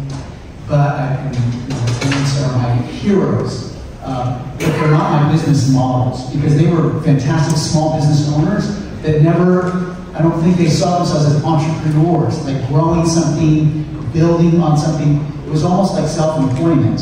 And it was, you know, it was great, and you know, they raised a family, they had one little son, but otherwise it was great. But I think it's from that mindset that yes, you are a small business owner, but you're an entrepreneur, and you have to look at the resources and what you need to do to grow your companies. Is that like the same thing as hustling? Hustling, that's right. All right, so we all agree that your actions play a crucial role in your success as an entrepreneur, right? So to that end, what one behavior do entrepreneurs have to immediately drop and/or replace? I would say in terms of embracing it, that the one quality is that true success is about longevity, right? And you know, Ruben is part of Wells Fargo, which is probably like a 200+ year company, right? And so if you see these successful companies, they have been built over time. And all true success is measured over time. And so knowing that the entrepreneur journey is more of a marathon, so to speak, once you've adopted that, you know, whatever seed you plant today won't sprout today, it may come a month from now, 2 years from now, then you switch your mindset and saying, okay, I have to play the long game. So in terms of the quality that most entrepreneurs should embrace is the fact that it's going to take time. True success really takes time. And this isn't a shameless plug. You know, the clothing line, my clothing line was able to land an Ocean deal. We've been going on this tour. In terms of that deal, it took time. You know, it really took time. We were really knocking at the door for a while. But you know, over time, again, we was able to get in there, and it's a proud moment, especially as Pacific Islanders being able to land that deal. So success is about longevity. True success is about longevity. I think for me, I'll sort of say both when you drop and what you embrace is I think you have to lean into the suck. Right? I think that there's the grind of being an entrepreneur that I think we don't talk enough about. Right? We don't only talk about the glory of it, but actually the magic is typically created when you're grinding out. Right? And part of that process is also being really clear and self-aware about what you don't know. Right? What are those assumptions that you don't actually know about your vision, about what you're trying to build? And leading into that, right? Because that's typically where those breakthroughs happen, right? It's actually in those areas that you don't know, and typically there's some colliding of vectors usually around ideas, right? And so leaving yourself open to sort of to be able to find and discover those intersections where those breakthroughs may happen, really again comes from embracing the unknown and leaning into it. Thanks for sharing your mind. Yeah, I think what's that? That other mic works. It does now. Sorry. Oh, user error. So Paul mentioned at the very beginning, kind of building a team. I think that's the bit that, you know, because you cannot do it all, and you can't grow and do it all. So you have to choose, right, to do it all or to grow. So that's one. And the other thing, and we talked about, I think the Congresswoman talked about the PPP program, and one of the things we learned from that was to get to know, you know, your banker, get to know your lawyer, your accountant, small business person. Again, it's building your team, which doesn't necessarily mean people that work for you directly. It could be people that you rely on for these specialized services that can help you grow. You guys all are very successful at what you guys are doing. I'm going to pull a little bit more on behaviors because I know the three of you pretty well. All three of you have different styles of how you lead and things like that. So I'm going to go back to this behavior. What is one of the behavioral characteristics that each of you rise above all the other?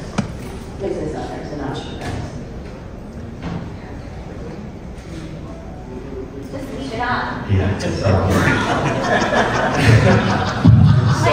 I think in terms of the behavior, the one thing that has really that has been a staple of mine, and this has started when I was young until now, especially within entrepreneurship, is relationships.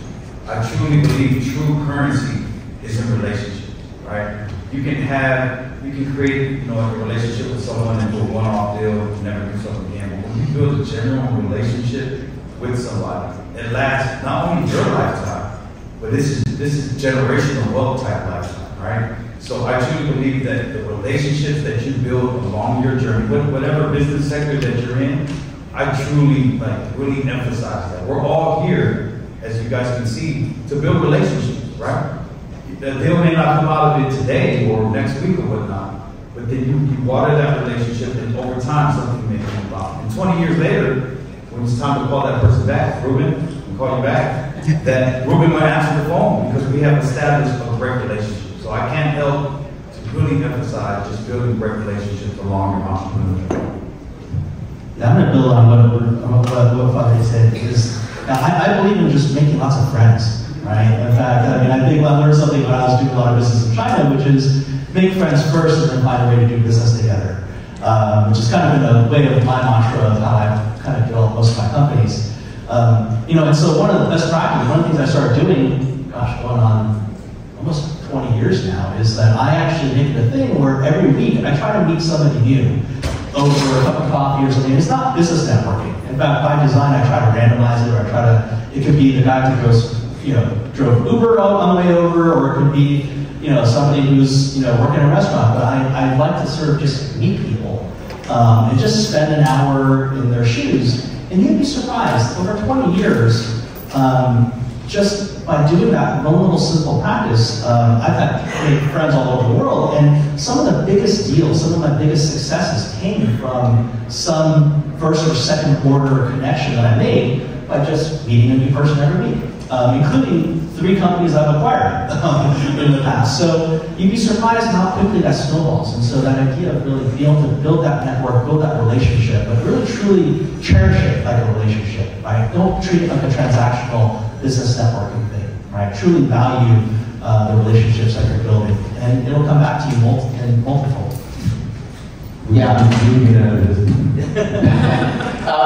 Just building on that with the relationships, meeting people, and then asking for help. Asking for help and not being afraid to do that as a small business person. Everything from helping raise capital to helping solve a problem. And then you find out which of those relationships really are helpful, and which of those people that you meet can really be helpful when you need it. So not to be afraid to ask for help. And that, again, includes, raising money, and you've got to call, you've got to meet people, you've got to keep asking, because you're always doing sales, so to speak.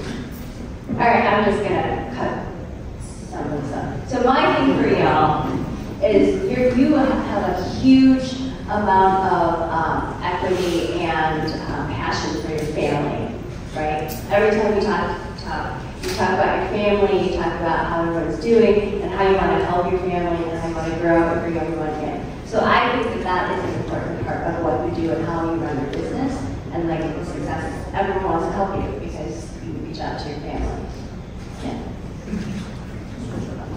Yeah, absolutely. Obviously, specifically within the Pacific Islander culture, it's really, really family oriented, right? And so when one of those make it, you see that the village gets behind that person, so to speak. We've seen the phenomenon with Ian Tony. I'm sure everyone's been watching American Idol, right? And if you haven't, it's a young kid from Hawaii, Tony kid that has taken on the world by storm, and the village has come together to support him, right? So the family unit, in terms of how important it is to actually build the business, is very important. I myself have my son that I have plans to build these businesses, which eventually I will pass on to him, right? And so that's what I've been doing to make sure that his future is solidified. But at the same time, he saw me in the grind. He's there with me. Like literally last week, he was there with us, putting on these Nordstrom tags. He was there. I filmed him, right?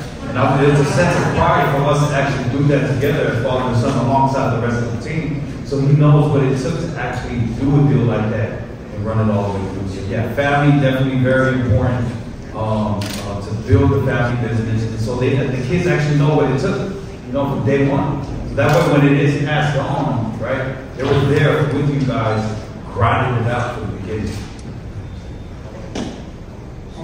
So here's the thing, this panel is so compelling. We're going to take a station identification break. We're going to have us, right? Speaker. Judge. We're taking a break.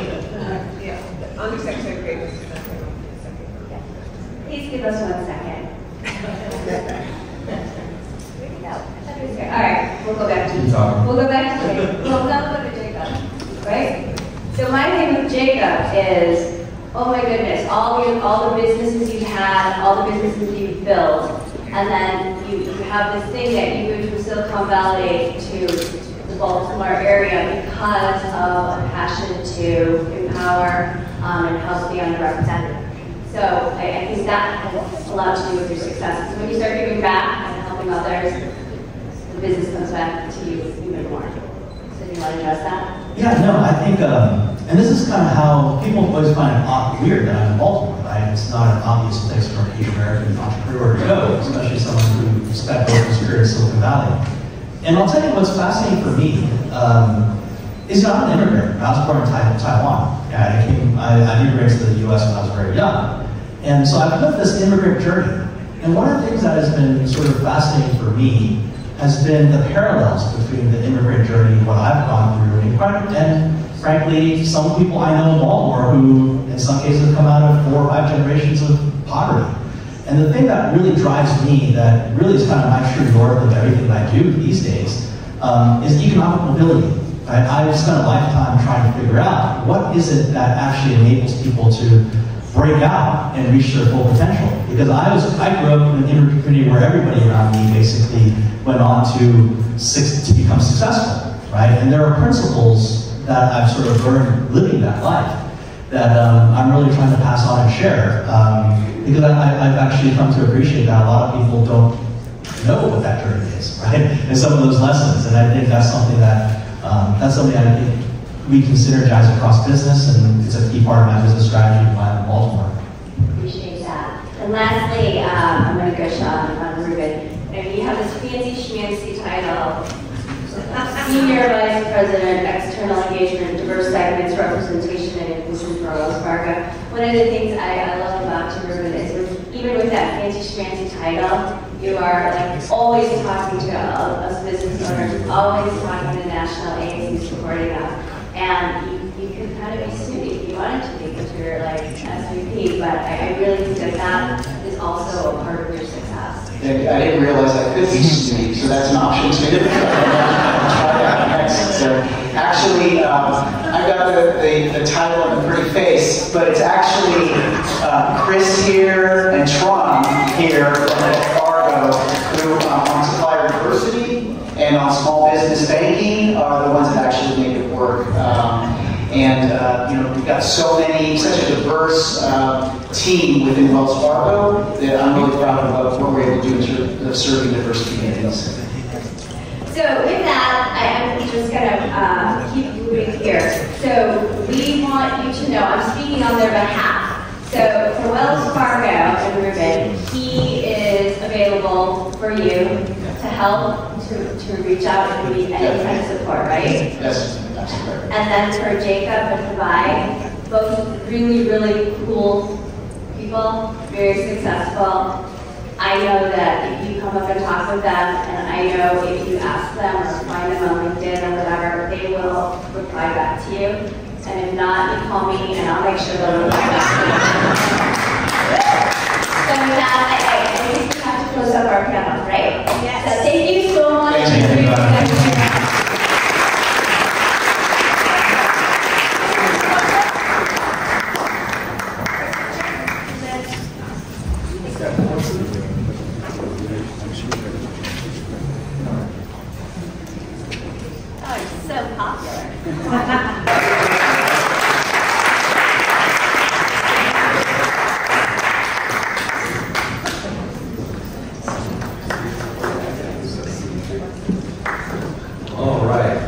So this is a historic day for all of the great things we've been talking about and just celebrating our heritage and our history this month.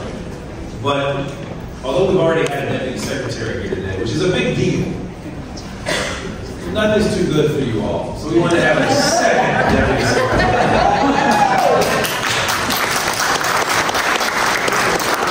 And as Army guy, I'm so proud to introduce this next gentleman. It is my honor to welcome Deputy Secretary John Tien, who is the first Asian American to be confirmed as Deputy Secretary of Homeland Security. Deputy Secretary Tien has a storied career of public service. Listen to this. He served as National Security Council Senior Director for Afghanistan and Pakistan under President Obama, and National Security Council Senior Director for Iraq under President George W. Bush. So again, serving under two presidents. But his public service career began even before that in the United States military at West Point, where he was the first Asian American to ever serve as the first captain and brigade commander, which is West Point's top-ranked cadet position. That's a big deal.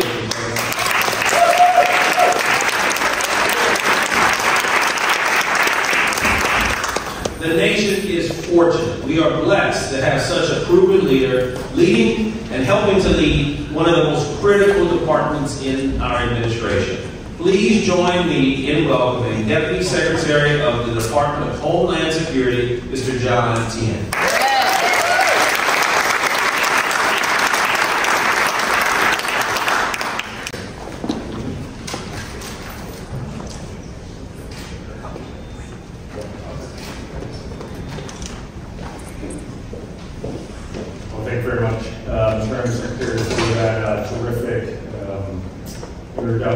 Love the Army thing. The Army thing doesn't always rise to the surface necessarily, so you need a little bit of hometown desire type of thing, so we appreciate that. The Department of Homeland Security's mission is that with honor and integrity, we will safeguard the American people, our homeland, and our values. I'm going to say it again for emphasis. With honor and integrity, we will safeguard the American people, our homeland, and our values.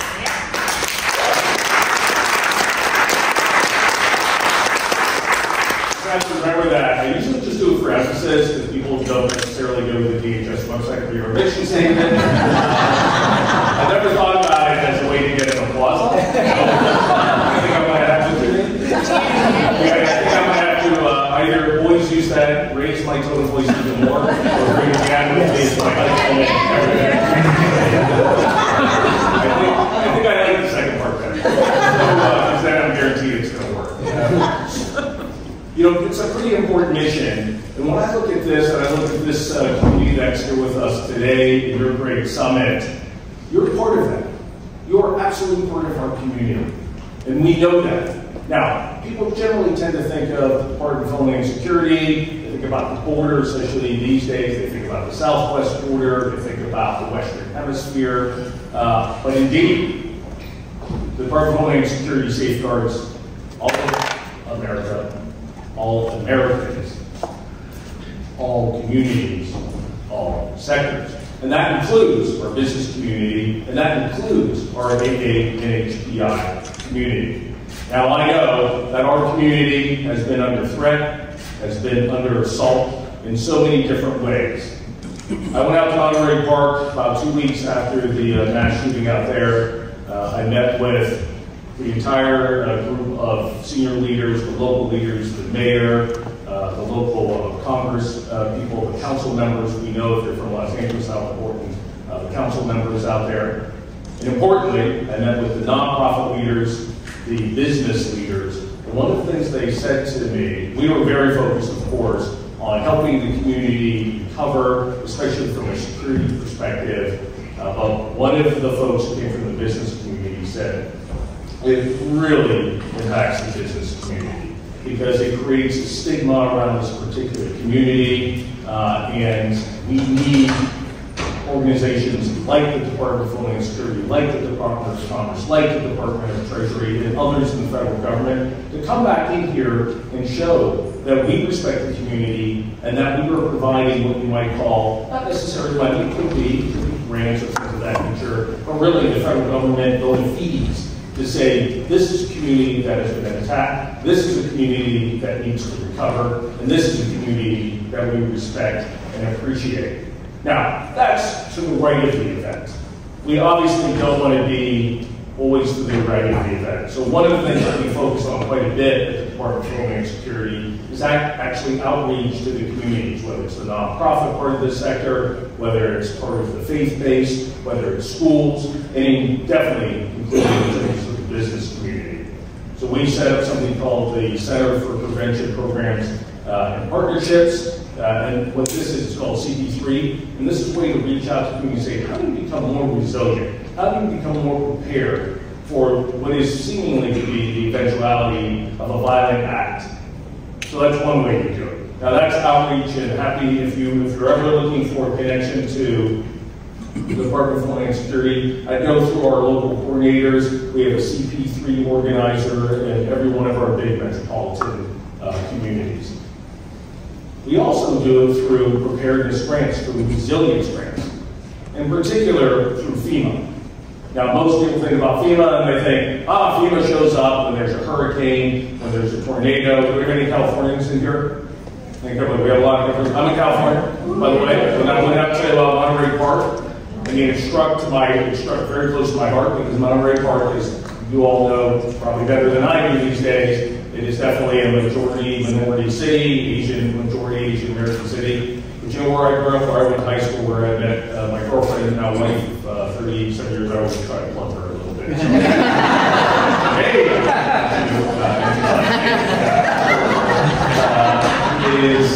I went to Cerritos High School. Cerritos in the house. And I grew up in Cerritos. I got gray hair way back in the 1980s, early 1980s. My God, it was the 1970s. Then everybody, that guy's old.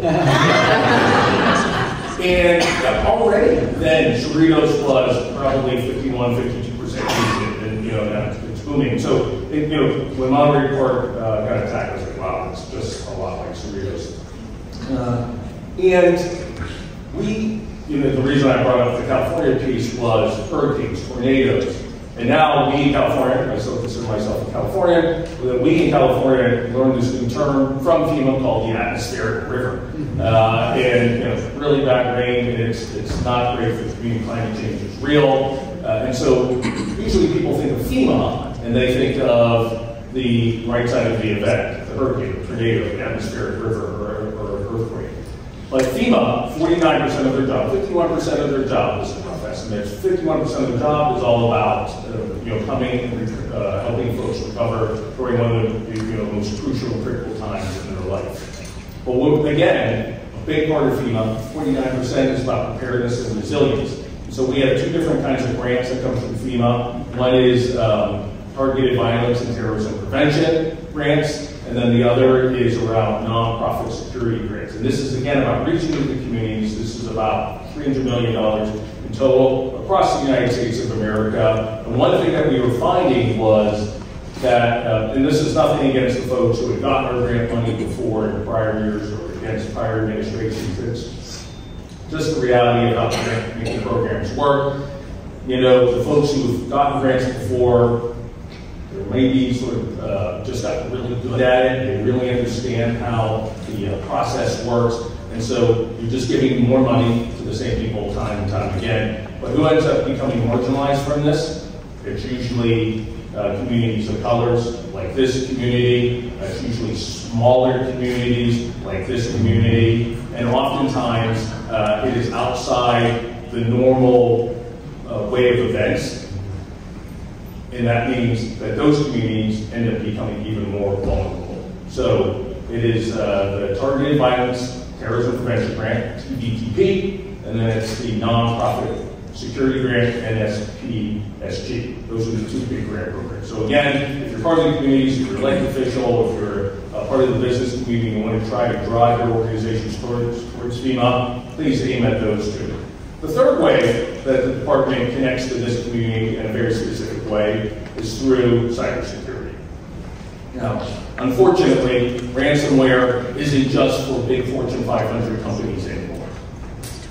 The criminal syndicates, in particular, the non-state actors, in particular, in places like Russia, who allows this kind of cybercrime to happen, is attacking smaller organizations as well. If you have any kind of a cyber backbone to your business, if you have an online presence, you are unfortunately, I was going to say legitimate, I don't want to use that word, legitimize that word in that way, you are a possible target for these cyber criminals.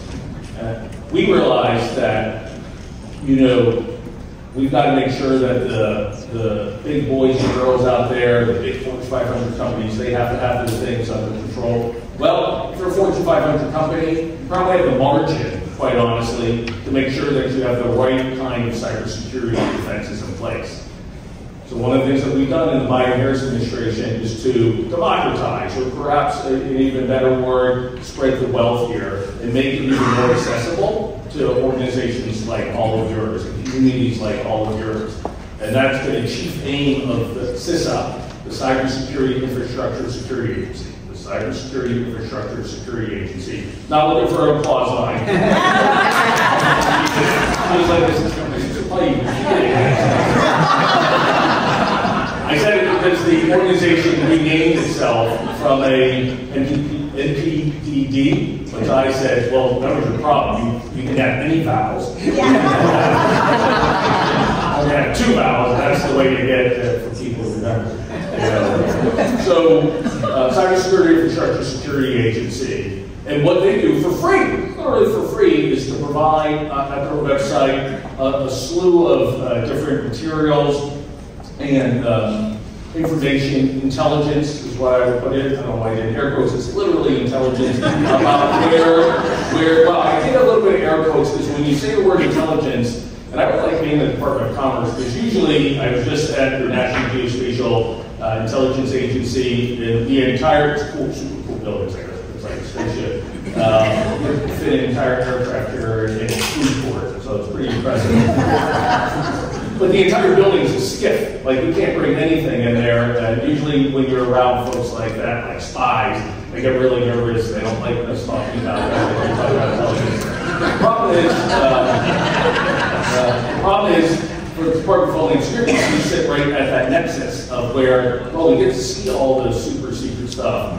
But at the end of the day, we have to share it with state, local, tribal, territorial law enforcement. We have to share it with our communities, because really you're the ones who need it at the end of the day. So largely a lot of this information can be shareable. We try to get it declassified so that normal folks who don't hold a security clearance, the vast majority of all of you in this room, can see this information and make use out of it, make it actionable to you and useful to you. And that's one of the things that CISA, quite honestly, does as part of their mandate, is say, here's what's out there. Here are the different attack threats and attack vectors that the cyber criminals, and it doesn't have to be the big cyber criminal from Russia, it could be just literally anywhere in the world, are trying to attack your particular websites, your particular online presence and platforms. So CISA, go to the website and they'll share that with you. Now we also do it programmatically through things like the Joint Cyber Defense Collaborative,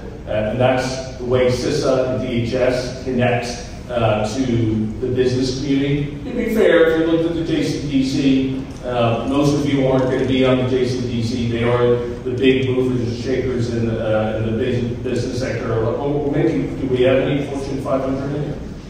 Yep, we have a few here. Anybody on the JCDC with us? Okay, that's probably telling. So, I'll take that back to CISA's leadership, and when they go through the next JCDC, I'll make sure that this community, not just AANHPI, but making sure that we're being broad-based around this. But that is one way that we can talk to them, but more importantly, we can hear back from the business community who are saying, here's what we're really concerned about. Especially, to be fair, if it's around critical infrastructure, if it's power, energy, water, agriculture, financial services, where I did 10 years in the critical financial services infrastructure, 10 years in Citibank. Understanding that, but it's not just what that's about. And then the last thing that we do through CISA, not the last thing, but the other big thing that I'll just share with you, is something called the Cyber Security Review Board, CSRB. And it is a lot like the NSTP. That's how we modeled it. A plane crash happens, it's very sad. What is to do? NTSB comes in and they investigate the site, and they black box, turn the flight recorder, all those sorts of things. Perhaps it was environmental, wind, clouds, bird strikes, and the other things to try to figure out what causes. Why? So that in the future we can prevent that. The CSRB has the same mission, but from a cybersecurity perspective, and again, it doesn't help if the CSRB and its findings are all classified and only exist in big buildings and rooms that are skiffs that look like spaceships.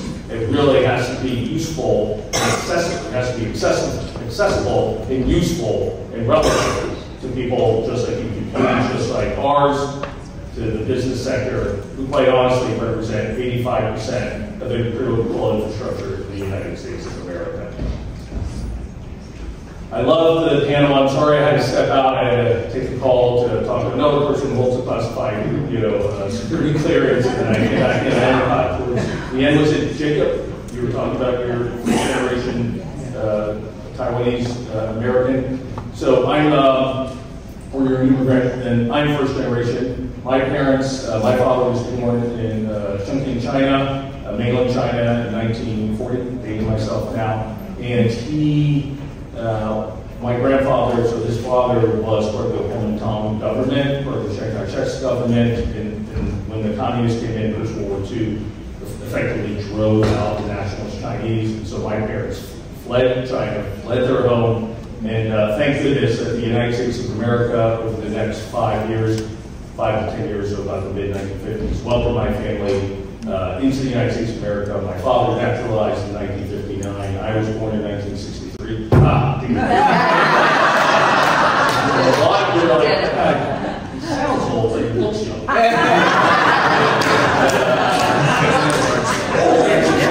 In New Haven, Connecticut, where my father was in Yale. And the reason I tell you that little story was, I really do feel like my life has come full circle here. Literally, the department, which did not exist, to be fair, the Department of Homeland Security did not exist until March 1st, 2003. We just celebrated our 20th anniversary. President Biden came to our headquarters in St. Elizabeth and Anacostia. Very exciting, just about 2 months ago. But all of these organizations, what had been INS is now USCIS, U.S. Citizenship and Immigration Services, led by the great Board Jadu, Director for USCIS. I'm now the Deputy Secretary of the department that allowed me to literally exist. And with that, again, I appreciate everything that the AANHPI community does for the United States of America, does for certainly the U.S. government, and has done for me. Thank you.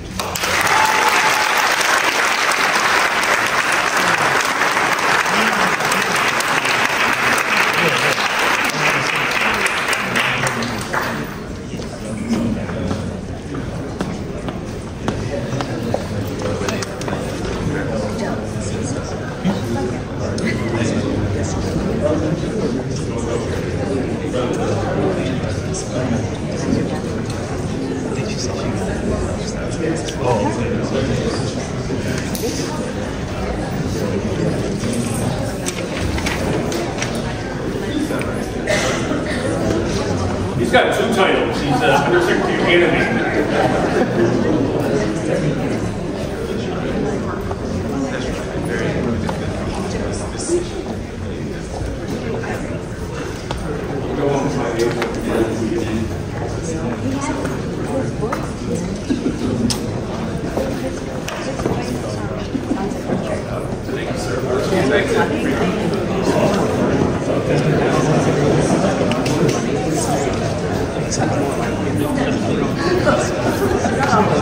I love that line, sir. Sound old, look young. It's better than looking old and sounding young.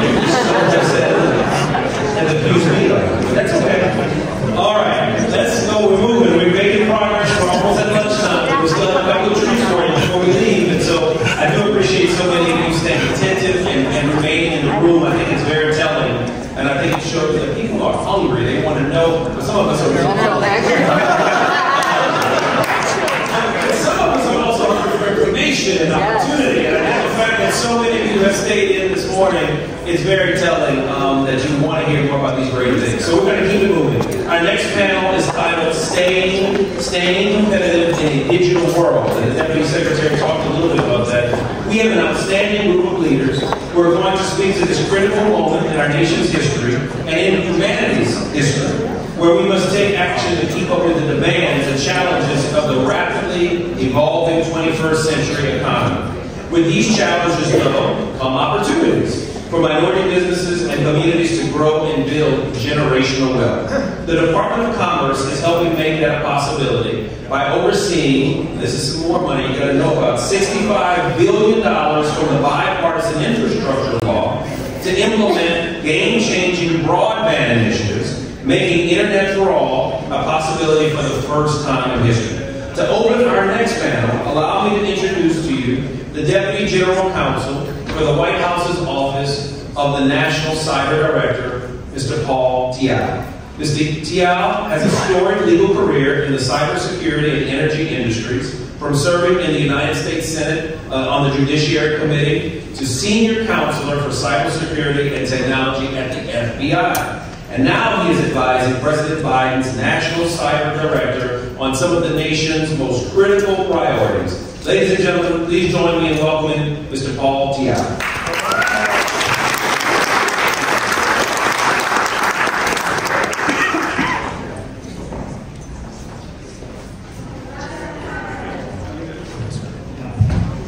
Thank you, Undersecretary Fraser, for that very kind introduction, and many thanks to the MBTA and National ACE for inviting me to speak here today. Congratulations on a great event. So I'm with the Office of the National Cyber Director, which was created in 2021, and it's the newest component in the White House. What we do is we advise the President on cybersecurity policy and coordinate the whole of government approach to this challenge.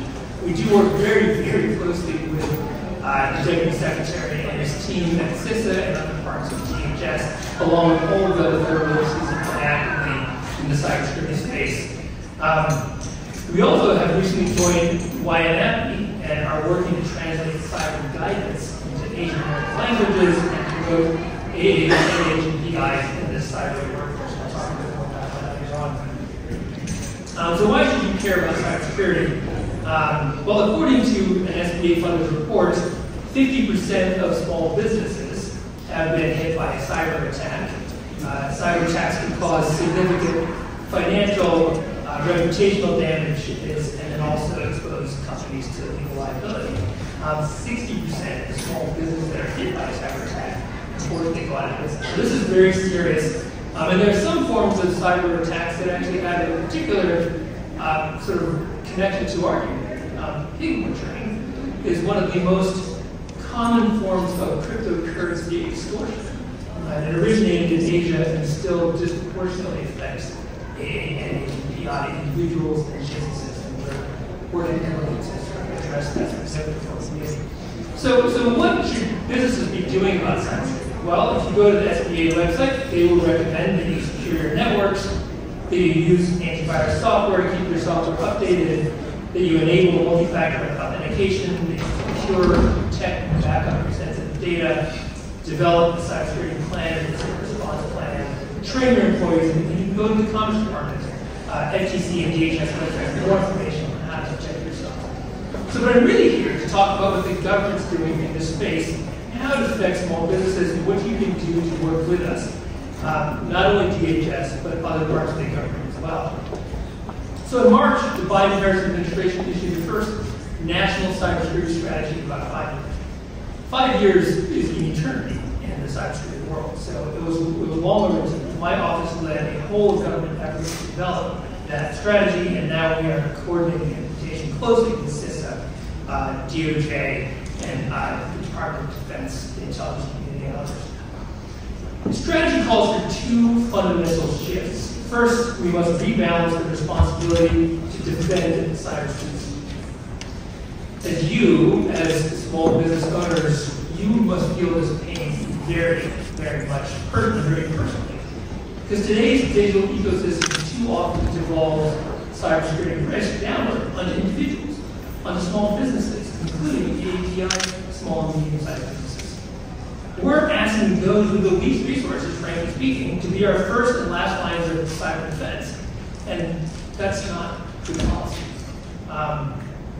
Instead, the biggest, most capable, best positioned actors should assume a greater share of the burden for mitigating cyber risk. And that's one fundamental shift we're trying to move this way. Second, we must realign incentives to favor long-term investments. When public and private sector entities are faced with a trade-off between easy but temporary fixes versus durable long-term solutions, they should have the resources, capabilities, and incentive to consistently choose the latter, the durable long-term solutions. That's not what we're arguing, that's where we want to go with this strategy. There's 5 pillars of the strategy. Pillar 1 is defending critical infrastructure. We want Americans to be confident in the resilience of our critical infrastructure. Government needs to collaborate with industry at speed and scale, since the private sector owns and operates the vast majority of our critical infrastructure. Regulation is needed for national security and public safety. Despite all the progress we've made through our voluntary approaches, our critical infrastructure is still, unfortunately, not sufficiently resilient. In some cases, we'll need minimum cybersecurity requirements beyond those existing in the past cybersecurity regulations now. We're working with industry to develop regulations that meet our needs and create a level playing field. That means that first, in our view, any new regulation should be highly targeted based on critical sector-specific risks. Second, regulation should be harmonized with existing requirements in order to reduce duplicate rules and assessments. Third, regulations should be developed collaboratively with industry. As our work in OECD gets underway, as the government really begins to dig into these issues of software liability shifting to regulatory harmonization, we need to be smart. And in order to be smart, we need input from small businesses, medium-sized businesses, large businesses. We need input from you. You're directly affected by this. You would be. We need input from you on how to be smart about developing and harmonizing regulations. Pillar 2 concerns dismantling and disrupting the threat actors. Take the fight to the bad guys, right? Government will use all instruments of national power to prevent malicious actors from mounting sustained cyber attacks. We will also look to prevent adversaries from using our IT infrastructure to conduct malicious cyber activity. That means, as many of you probably are somehow in the IT field, that you may be contacted by the FBI or DHS to help us prevent malicious actors from using your networks, your architecture for bad purposes. So if the FBI or DHS contacts you on a cybersecurity matter, please make sure to respond and assist.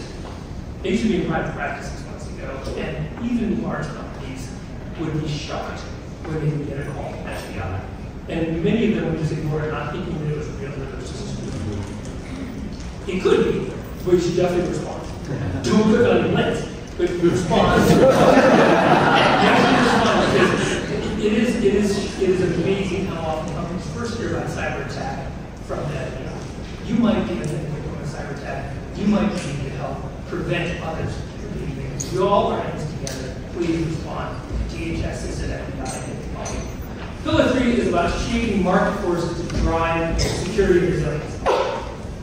We aim to place responsibility on those best positioned to reduce risk and shift the consequences of poor cybersecurity away from the most vulnerable. Markets are to reward those entities that are doing the right thing and incentivize change for those that are not. One thing that we can do this is software reliability. Over and over we see cyber attacks coming through software that is used by thousands and thousands of businesses. We need to make sure that the software is secure. We need the market to produce safer software, but imposing prescriptive requirements could make it hard for small businesses, small companies to compete. We don't want to make startups non-competitive. So liability, which imposes fewer upfront costs but includes potential back-end penalties, may be a more effective tool than prescriptive upfront requirements. We'll see where this goes, but those are things that we're looking at. Shifting liability to software development will be a long-term process. It's going to require legislation, but we've got to start by working with industry and academia to better define our software development best practices. We also need a safe harbor that will shield companies from liability if they securely develop their software. Pillar 4 concerns investing in a resilient future. Not all cybersecurity problems are technological, but some definitely are. So we need to make targeted investments to clean up systemic technical vulnerabilities in our digital systems. We also need to invest in people. The U.S. currently faces 750,000 person gap in cybersecurity jobs nationwide. So any of you that have like high school children or college age children, cybersecurity, computer science, those are very, very good fields to go into right now because we have 750,000 jobs that are unfilled. That is a big problem, but it's an opportunity for all of us, and it's definitely an opportunity for the AANHPI community. So my office is finalizing a cybersecurity workforce and awareness strategy that will close this gap, and we aim to make AANHPI a big part of that cyber training workforce inside and outside of the government at entry-level positions on up to CEOs and C-suites. So please go ahead and send some efforts to make our customers secure. We're also working with AANHPI to make cybersecurity guidance lane accessible to our communities. Finally, Pillar 5 concerns forging international partnerships to pursue shared goals and building a secure global supply chain that, frankly, includes community. So thank you again for allowing me to speak about our national cybersecurity strategy. We are looking forward to working with you side by side to make our country more cybersecure.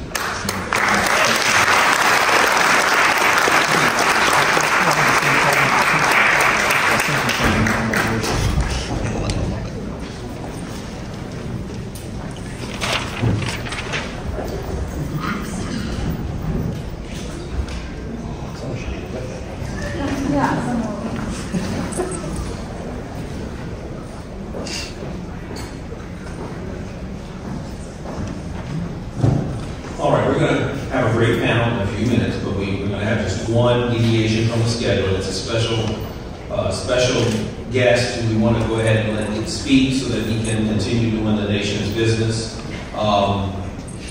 We've had two deputy secretaries, big deal. And you're thinking that there's no way MBDA and National Age could get a third. There's no way. This year, we're in year 3. That's a 5-year, 10-year anniversary type lineup. But guess what? We did. We did. And I'm so honored to introduce this speaker for today's summit, Deputy Secretary of the United States Department of Treasury, Mr. Wally Adeyemo. Mr. Adeyemo, yes.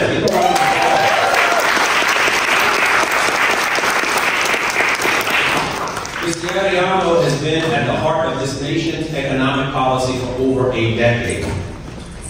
From helping the Obama administration guide the nation through the 2008 financial crisis, you all remember that? To serving as president of President Obama's, he was the deputy director of the National Economic Council, as well as the first ever chief of staff of the Consumer Financial Protection Bureau, where he helped protect Americans from financial fraud and abuse. Now the Deputy Secretary serves as the Treasury Department's second in command and Chief Operating Officer. He oversees just vitally important, critical issues and initiatives. That includes the State Small Business Credit Initiative, which many of you are hearing about nationally and in your states, also known as SSBCI, which is a $10 billion fund designed to drive new investment and capital into America's small businesses. SSBCI is a big deal for us at MBDA as well, because it is the source of the $100 million that we were able to use to create our new capital readiness program that we'll be announcing very, very soon. The Department of Treasury, because of Deputy Secretary Adeyemo's vision, they wanted to make sure that the underserved entrepreneurs know how to gain access to the tens of billions of dollars in capital. So they came to the MBDA because they know that it is what we do. And they gave MBDA access to $100 million to get entrepreneurs capital ready in order to secure their share of all of the billions of dollars in infrastructure opportunities we've been talking to you. So thank you. I promised the Deputy Secretary in the back we were talking that MBDA is going to get it done. And so we are very, very fortunate to have leaders like Deputy Secretary Adeyemo who are willing to do the work, the hard work in the Department of Treasury, but also willing to do the work across agencies to make sure that communities like the ones you all live and come from have an opportunity. That's intention, that's equity. That's what the President is always talking about. Ladies and gentlemen, please put your hands together for Deputy Secretary of Treasury, Mr. Wally Adeyemo.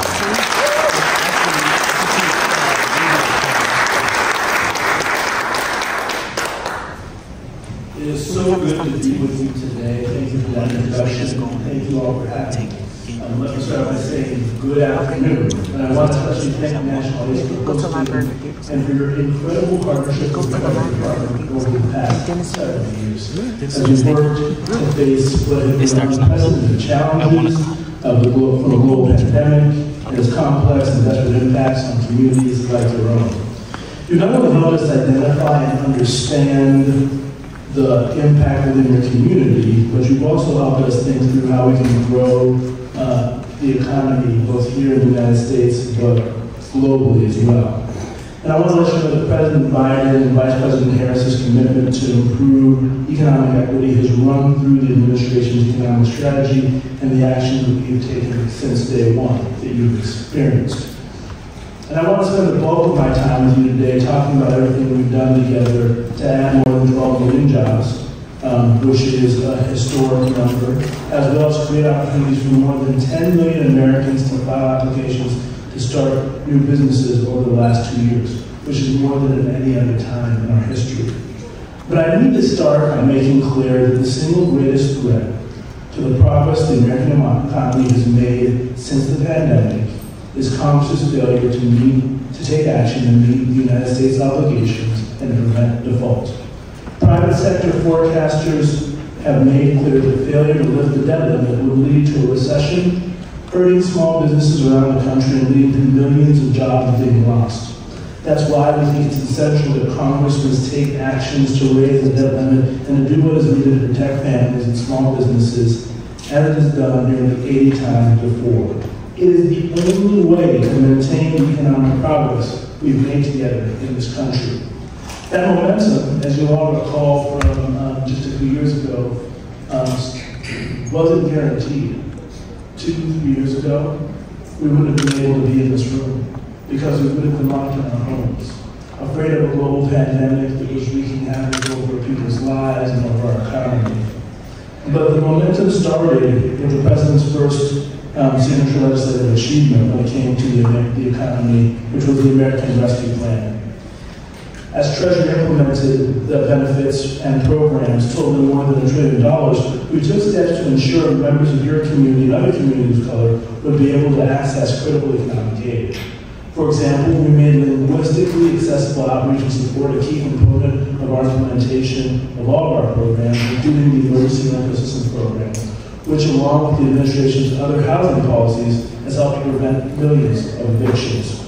We also work to ensure that people and institutions in this community were well positioned to participate in and benefit from our programs through consistent targeted outreach. And what I can say, what we know to be true, is we didn't always get it right in the beginning when some of these programs started during the pandemic. But one of the commitments that President Biden made was to make sure that these programs got better as he took office, and that's exactly what we did. But we did it in partnership with you because we listened to your community, we listened to your leaders. We made sure that the National ACE was and will continue to be an essential partner as we do this work. 1 year ago, as in that spirit of learning and communication, I visited Los Angeles and sat across the table from a group of hard-working small business owners convened by National ACE, where I was able to share the actions we had taken, but also to hear from them what we needed to do going forward. And that listening and hearing piece is a critical part of what we consider equity, because the only way that we can build programs that work for your community and all communities is to hear from them directly. Partnerships like yours are vital to ensuring communities are able to take advantage of the programs that we design. So again, I want to say thank you. And just a few months ago, President Biden reiterated this administration's commitment to supporting your community through the release of the first ever national strategy to advance equity, justice, and opportunity for Asian Americans, Native Hawaiians, and Pacific Island communities. This strategy builds on the efforts we have made across the administration to truly invest in and unlock the potential of your community. Fortunately, our economy has recovered from the pandemic with more than 12 million jobs added since President Biden took office. After the 2 strongest years of job growth on record, the unemployment rate is the lowest it has been in over 50 years at 3.4%. I know that one of the things that everyone is doing is now trying to find ways to both encourage the building of their opportunity in their communities, and a big piece of that is going out and looking to build new businesses and thinking about the growth of the businesses in your community is a testament to the hard work and determination of the members of your communities, but also is a testament to the policy choices that we've made across the last 2 years. Going forward, we're focused on building lasting infrastructure to support small businesses and access to capital in our communities, so that people can pursue their ideas and build a better future for their families. I know that when I met with those small business owners in Los Angeles, and when I meet with small business owners throughout the country, the number one issue they raise with me is always access to capital. That's why we're excited about the state small business credit initiative, which the Undersecretary just mentioned, which provides a $10 billion program that allows capital to get to small businesses all over the country, working through your states. SSBCI, as it's also called, is yet another example of our commitment to not only taking action to support your community and others, but to ensure the resources to provide actually reach them. The program includes $500 million in technical assistance funding to help small businesses build the capacity they need to take on new capital, to grow, and to thrive. And we look forward to working with your leaders as we design how some of that $500 million will be used in communities like your own. In implementing this program, the Treasury also created a new system designed to better track and report the demographics of the business owners that receive financing through SSBCI, including disaggregating AANHPI business owners, so we can better understand whether we're meeting our aspirations to reach underserved businesses in your community as well. We see these historic equity measures as an important accountability tool to hold us accountable for the commitments we make to your community. Investments in small business have not been limited to Treasury or to our pandemic recovery programs. Across the Biden administration, we've been focused on deploying capital to support small business through a variety of channels. The Small Business Administration, for example, has distributed more than $16 billion to Asian American, Native Hawaiian, and Pacific Island business owners and entrepreneurs through several programs, and is continuing its efforts to make capital available to communities that need it most. The financing programs offered by Treasury and SBA will help ensure small businesses have the capital they need to tap into the green economy and access the opportunities created by the landmark legislation that has passed over the last several years. In addition to identifying opportunities to improve economic opportunity, we've also focused on how we can improve equity in the system and institutions we oversee at the federal level. This is especially true when it comes to languages. It is critical that the benefits and services we provide be delivered in a way that is accessible to all communities, especially those that may face linguistic barriers. We're in the midst of a historical transformation of the IRS. As yesterday, you may have heard that we are introducing new tools to help taxpayers be able to freely interact with the IRS in filing their taxes.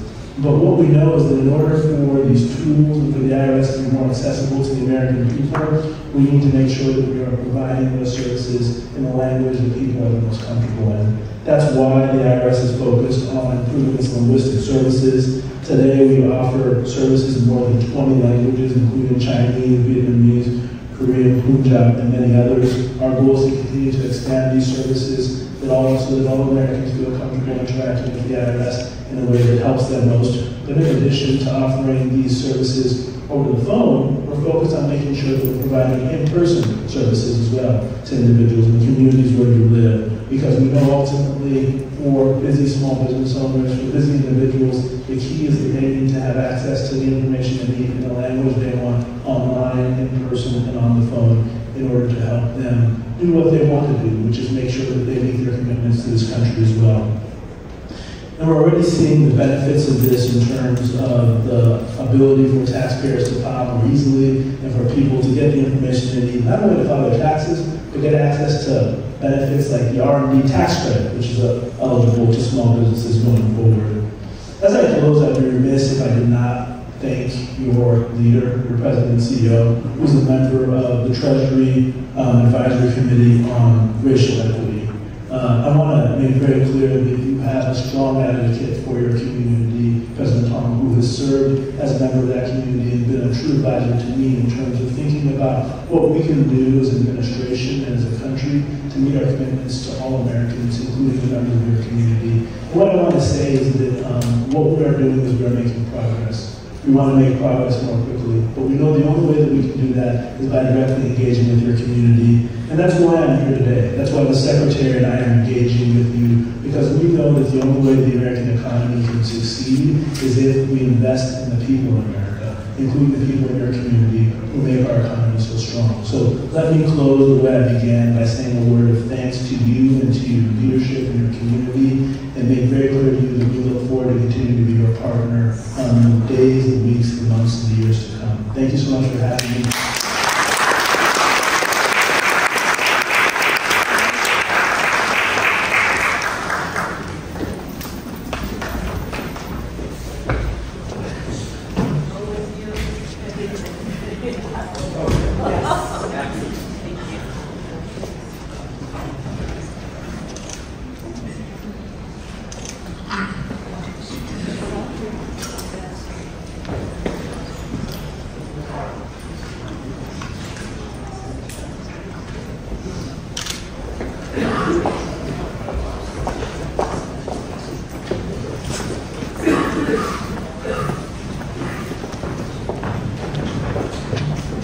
Good afternoon. I'm excited to introduce the moderator and the panel of the members of our next panel. I'm welcoming to the stage a social impact officer at Alroca Entertainment. That is Susan Jenny Davis. We're the head of civil rights policy at Google, Ray Bahar. That's ladies and gentlemen. Welcome to the stage. Senior Vice President and General Manager of Supermicro, Ray Bahar.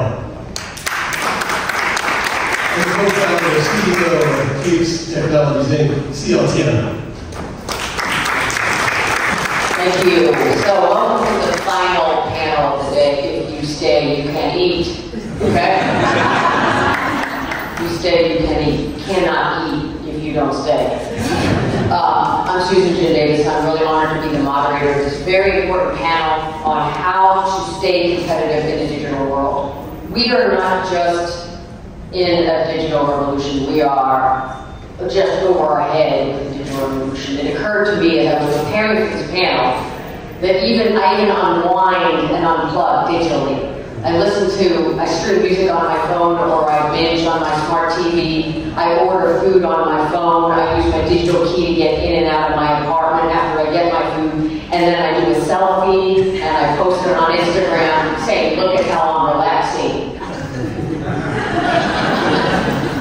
A day in my life. The point is that we can't get away from digital experiences today. And so what this panel will go through is how can you unleash that digital technology and succeed in this world, particularly if you are from underrepresented communities and marginalized communities where access is a real issue, or you simply are a small business owner that needs to prioritize how you use your limited resources. So let me begin with CL. So amidst all this digitization, please tell us, because you are a co-founder of your second company, by the way, congratulations, FIEX, and tell us about some best practices that you have seen work in terms of the adoption of digital technologies. Question one, because we've got to go fast here. Question two is, do you gotta go fully digital as a business? Or are there some, God forbid, human aspects of running a business that we ought to retain in order to be successful in this new digital world? Yeah, so great questions. I'll try and remember two. But just to give you context, so FIEX, we're at the intersection of medical device manufacturing and advanced materials. So what the heck does that mean? That means we make packaging materials that are sterilized, life-saving medical devices.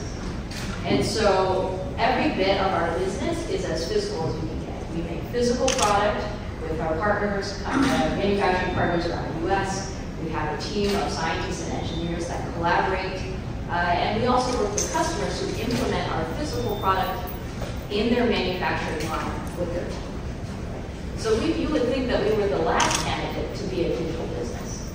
But actually, contrary to that, as a leader of a emerging company, digital is exactly what is making us so competitive. Since we were founded 3 years ago, all of our business now is inbound. Half of our customers are publicly traded companies. We are a completely remote team across multiple states, which is unusual for our industry, advanced materials and medical device.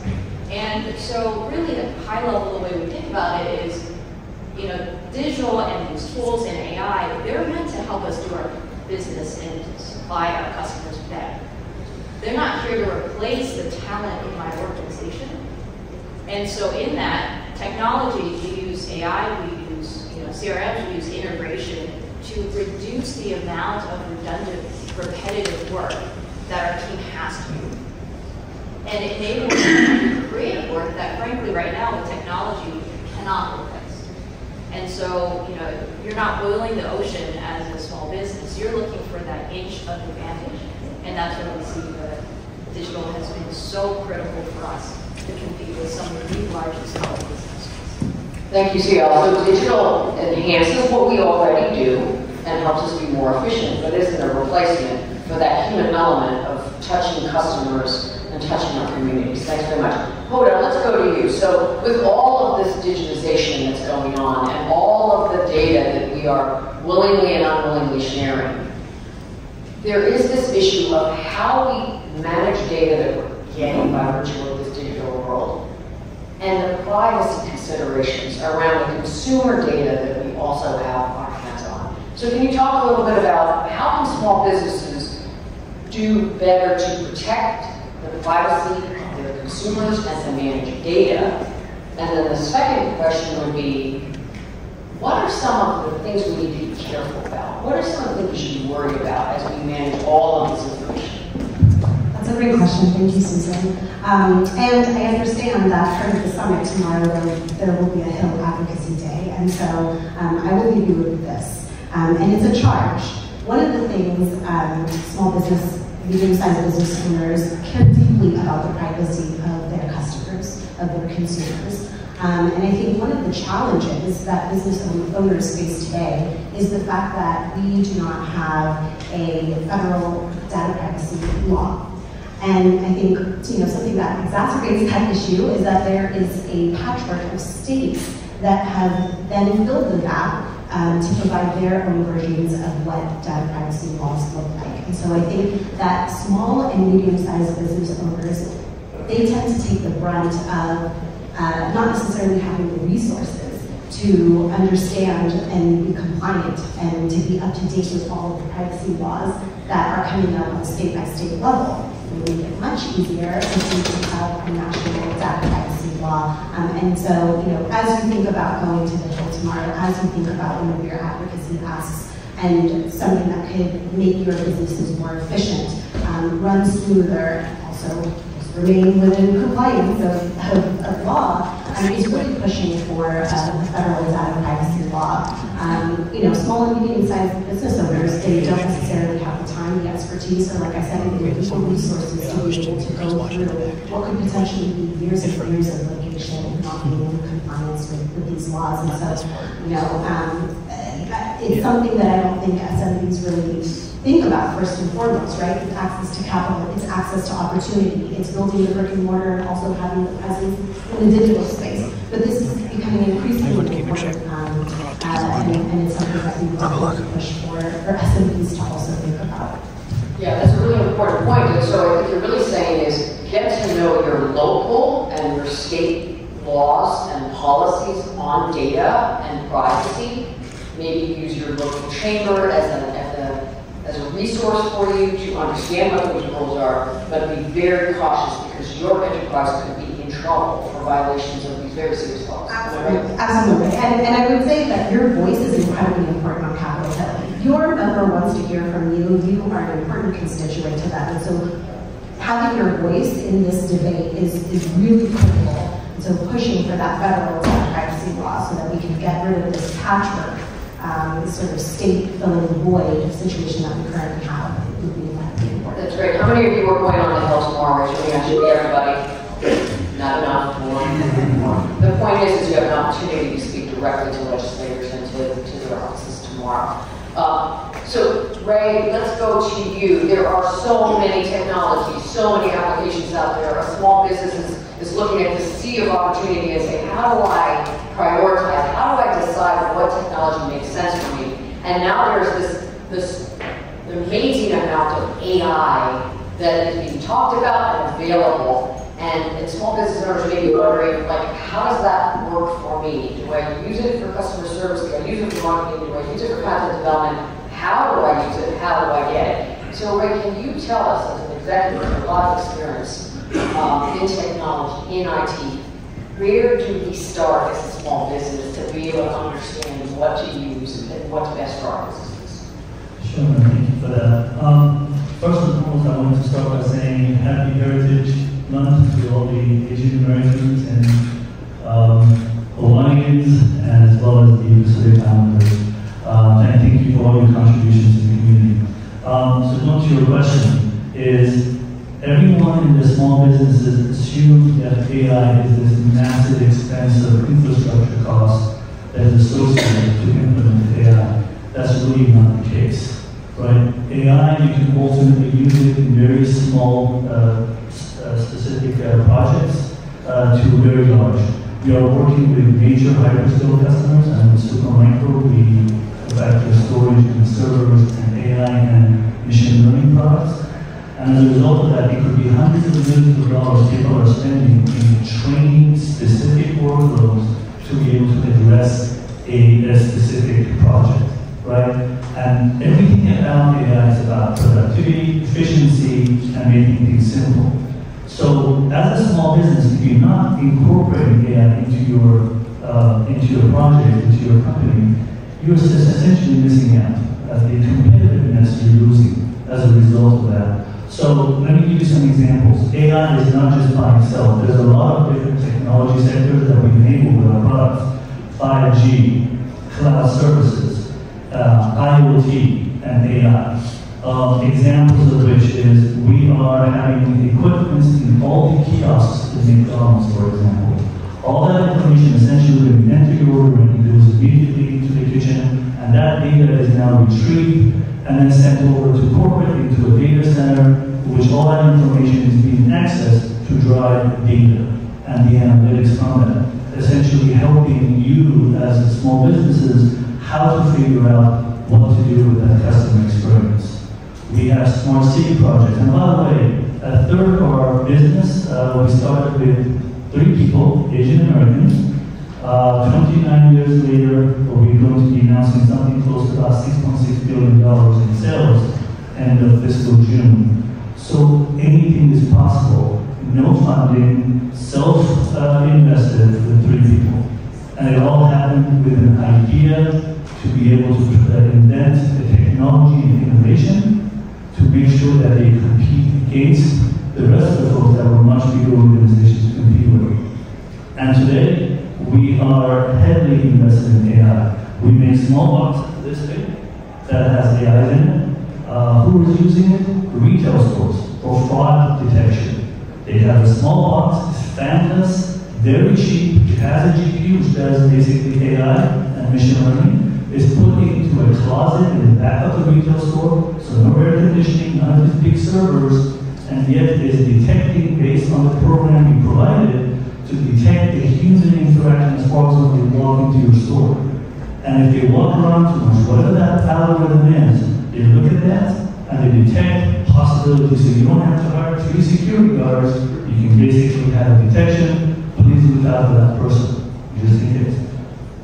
So I love the fact that you're really talking about take a look at what your business is trying to achieve, and then find the technology that can meet that need. So whether it's security, whether it is that you want a chat box for your customer service needs, that it's really tailor-making that technology to suit whatever your business is, I think is what you're saying. The other thing is that since you are going on the Hill, AI is very top of mind on Capitol Hill. In case you didn't notice, I mean, Sam Altman, OpenAI CEO, was just testifying before the Judiciary Committee yesterday about, and this was a shocking thing, that he was saying, asking for the government to get involved in regulating AI because of some of the downsides of technology.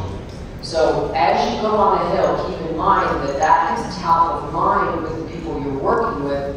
Talk about how those kinds of technologies fuel your businesses and how you want the government to allow that innovation to happen, even though there are concerns about, the downsides of technology.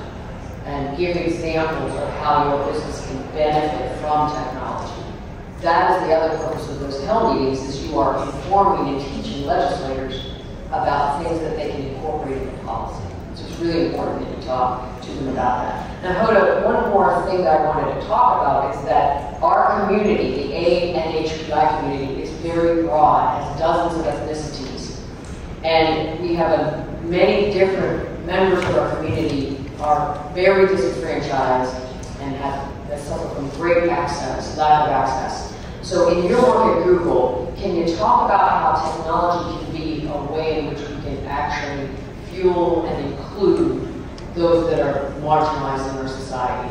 And the NHPI community, for example, we don't want to forget that we have members of our own community that need to get access and need to not be forgotten from receiving. So can you talk a little about that? Absolutely. I think, so I'm part of the civil rights team at Google, and one of the things that we're charged with and that we think about daily is how do we engage the civil rights community, communities who have historically been marginalized, underrepresented, have had,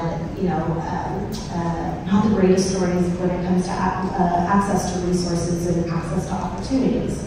And so that's why we're so very grateful for the partnership with National ACE, led by the amazing President Joan Tallman. And I think, one of the things that we think about when we engage our stakeholders, when we engage these partners, is the fact that they are informing us of not only the challenges that the diversity of all of these communities face, but I think also leaning into the opportunities. And so one of the things that we were able to do with National ACE last year was an AAPI Strong initiative, where we were able to provide Nest cameras, the Google Nest cameras, to AAPI-owned businesses around the country as a matter of security, because we all know the ugly side of what we witnessed during the pandemic.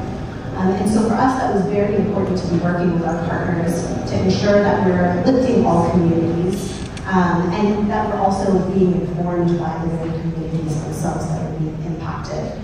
In terms of resources and opportunities, I think one of the things that we have found, that we've learned internally, is that our products and our policies are better crafted, they're more efficient, they're better for our users, and they're better for us internally as Googlers when we do engage in diverse communities. And so one of the things we did last year was we made a public commitment to spend $2.5 billion working with diverse-owned businesses. And I'm very proud to say that we actually outspent that commitment. We ended up spending $2.8 billion with diverse businesses as suppliers. And so, we're always looking for folks who are interested to check out the program. You can find it at google.com/supplier diversity. Google.com/supplier diversity. Write this down. Write this down. And if you're interested in engaging the company as a contractor, again, it's good business for small and medium-sized businesses, but also at the end of the day, for us, selfishly, it makes our products and our policies much better and much stronger because it's informed. I mean, we've heard all day from government officials about a whole government approach. We think about this as a whole of society approach. How can we engage our stakeholders? How can we continue to have these types of conversations to talk about the resources that we can provide and at the same time be informed by their experiences? And I love the fact that the Googlers, I'm going to start using that term, the Googlers aren't forgetting about our community because oftentimes because of the model minority myth and because of a lack of information about who we are, there is a myth that we don't need help and we are often left out of the conversation. So we love that your billions are also flowing to our communities. Now it's up to us to actually try to get them. So thank you for that. Now, my final question before the king comes on and I get yanked off the stage So CL and Ray, I'll direct it mostly to you, but feel free to jump in, Oda, is we are really fortunate to be in this convening here at Commerce, convened by National ACE. We have National ACE, we have ACE Next Gen, we have all these resources. Small businesses can take advantage of these resources to collaborate, to network, to get business, to get information, to get access to services. So I'll start with CL. You're former president of Boston's ACE Next Gen chapter. I'm a big fan of ACE Next Gen. Tell us a little bit about how small businesses can take advantage of the resources that come from ACE and ACE Next Gen and anywhere else. You know, what we saw as small businesses on the ground is actually that there is so many resources that are now starting to be driven into our community. And the gap is how do you make sure that you put your business in line? And so one of the great benefits of being part of ACE Next Gen now as a participant company is the fact that we have these CEO groups where we get together and it's an avenue to address these questions of, okay, what are you doing? What's under the hood there in digital, right? How are you using AI? One of the things that we've been able to do is to cut weeks off of our onboarding time by giving our new team members access to GPT and now BARD to say, okay, well, you're just getting flooded with information. Some of it you can start to ask and self-educate, you know, a guided discovery, and then we can help you with the 30 to 20% remaining specific for business. That's huge in getting people to be self-sufficient. It also enables us to really focus our time on what is most impactful, right? So CEO groups like that, and just being around the community. When we first started, when I first launched this company, some of our first investors came out of the AANHPI entrepreneur community that said, we want to fund businesses who come from our community, and we're so pivotal. So getting involved in building that relationship, I know we're talking a lot about digital. Digital has not, and for the foreseeable future, will not replace the building of social capital that happens at events like this. So really grateful that National ACE Next Gen, right, all these organizations are convening us to further these relationships. The world is small. We'll surely see each other multiple times in the coming years. And so it's been a great resource. Definitely check it out, especially if your ACE Next Gen is for millennial and the next generation of business owners. So definitely check it out. I really like that. The capital is not just about money, it's about that human connection and network that we can use. Ray, a lot of people look up to you. A lot of people want to be you someday. So what words of wisdom do you have around how small businesses can either be you someday or maybe even get access to resources that you have found helpful in your journey? Sure. So in my world, we spent a lot of time collaborating and partnering and doing a lot of workshops with a lot of our customers today. But when we started as a company, we essentially did what was the most influential for us to learn and be able to help the partners, which is the ecosystem of all of our suppliers and all of our partners. In this case, we partnered with the technology folks that understood exactly what was happening, partnering with them to help us grow. Now we're paying that back to the community. We have many, many workshops, lots of training, helping our small, medium businesses to be able to get that knowledge base, understand the different workloads and how these particular products and solutions are used in different areas so that they can learn from those lessons from us and be able to grow their businesses. Thank you. And we're going to end the panel, this pre-eat panel, by having each panelist say this sentence, complete the sentence. Small businesses should. By the way, I didn't prepare one, because that's why none of them are saying great questions. But I'm going to start with you. Small businesses should.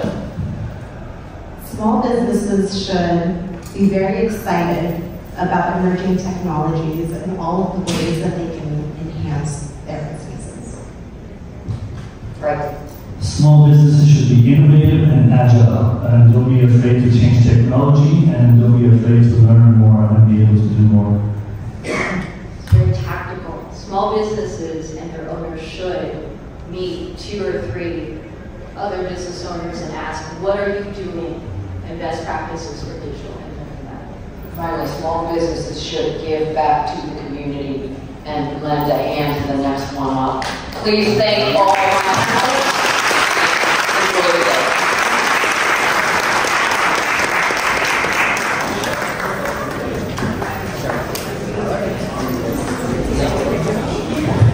Thank you everyone for coming so much. I'm Peter with National ACE, and we do have lunch for you in the lobby. So please, you're on your way, continue going on your way, and enjoy.